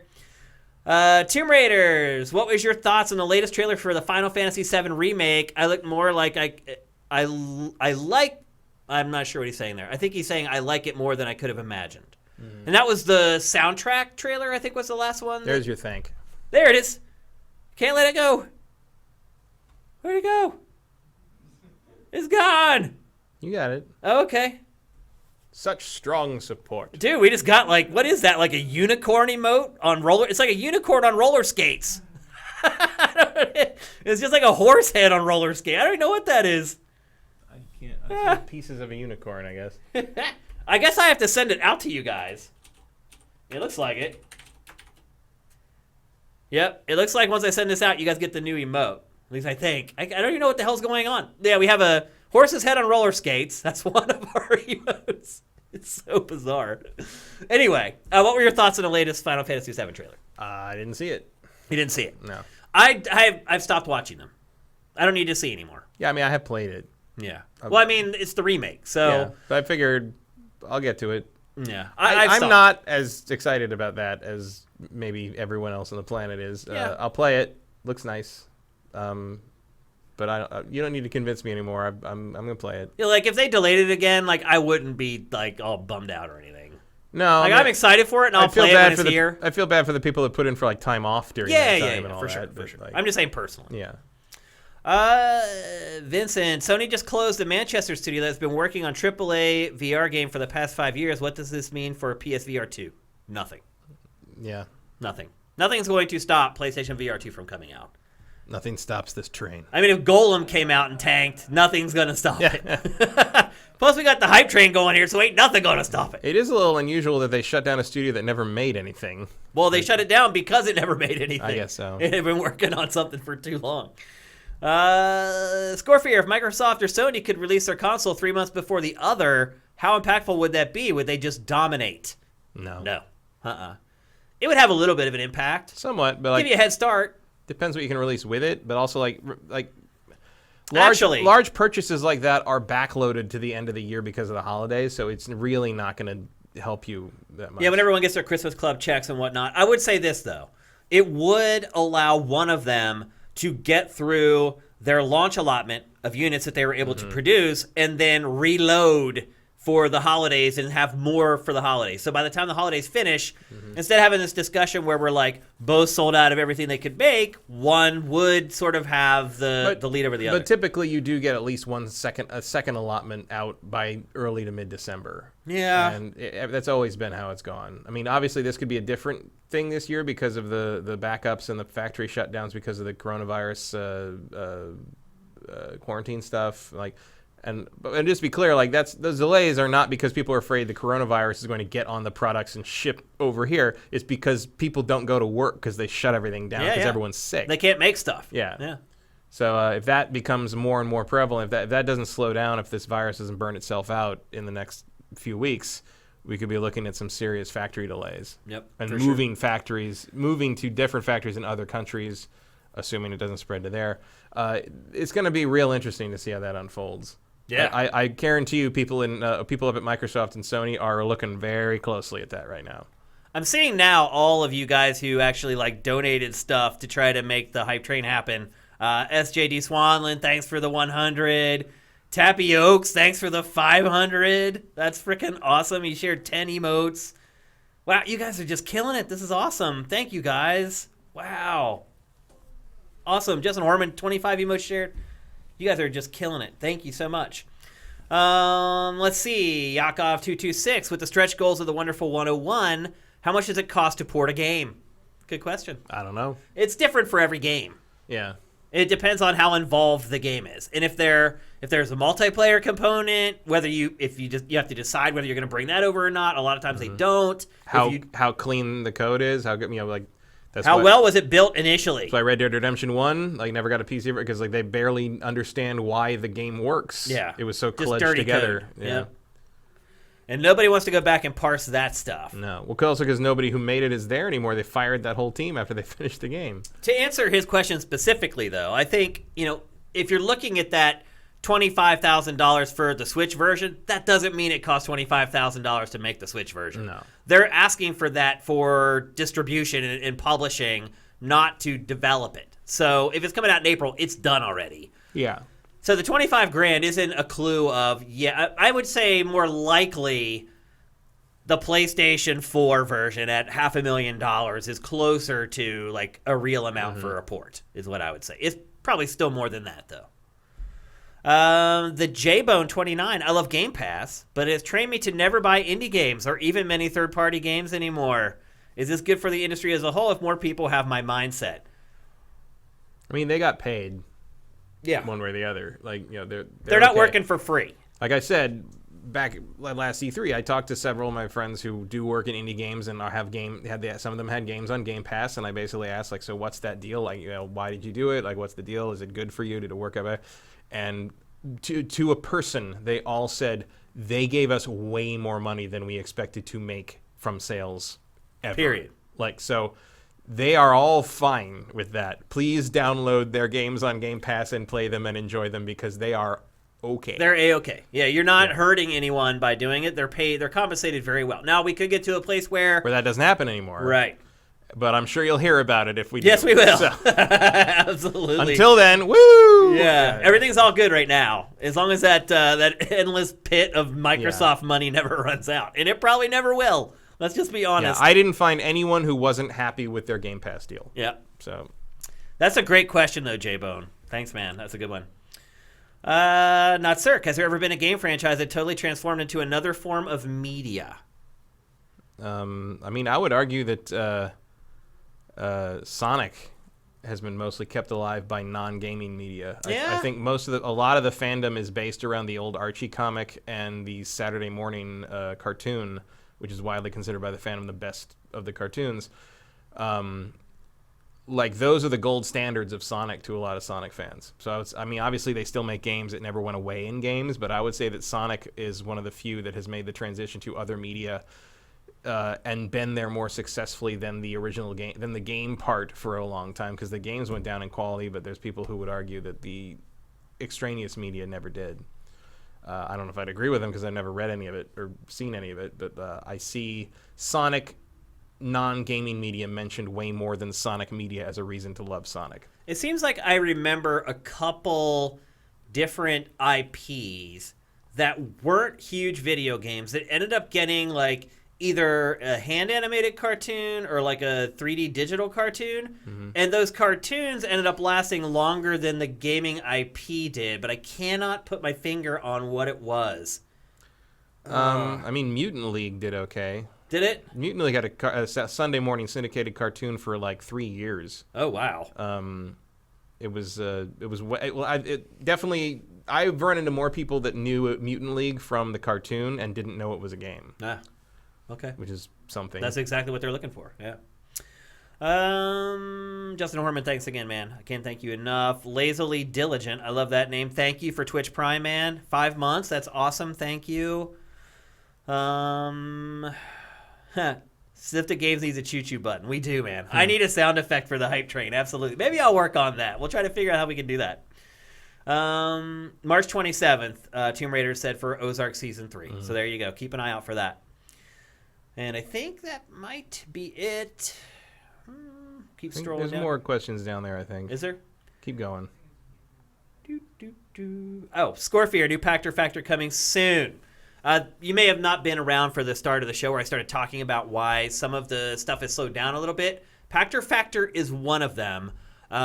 We are shooting new episodes this Saturday. The show is going to change a little bit. I don't want to give away too much.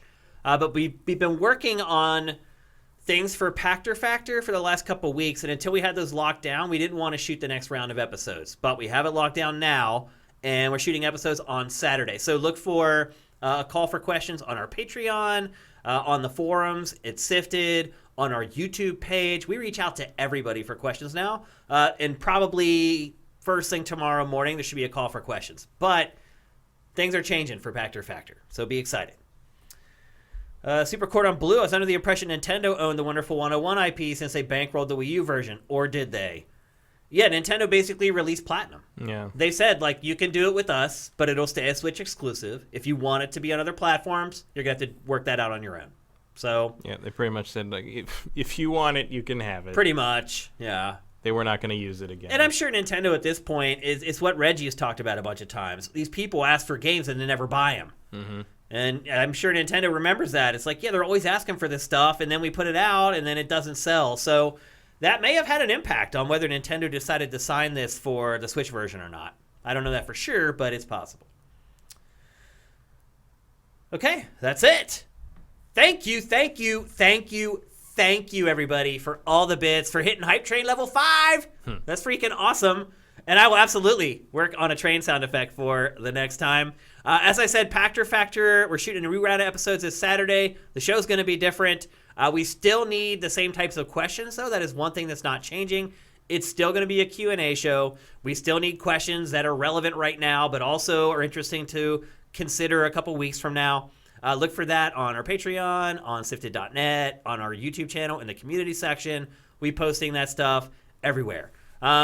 getting right down to episode 200. We definitely have some stuff planned, not just for the actual episode 200, but stuff that's going to be happening on the site and with some other shows and content as well. It's going to be a big deal. So I hope you guys will stick around for all the excitement. And again, I'm really sorry that the content is a little bit slower than normal. I think you'll see why whenever we get to roll out all this new stuff. So again, if you want to help us, you're listening to this on Apple Podcasts or Google Podcasts, you can help us out at patreon.com/sifted. Have you ever noticed how people always say backslash? Yeah. Why? Why is that? It's a forward slash.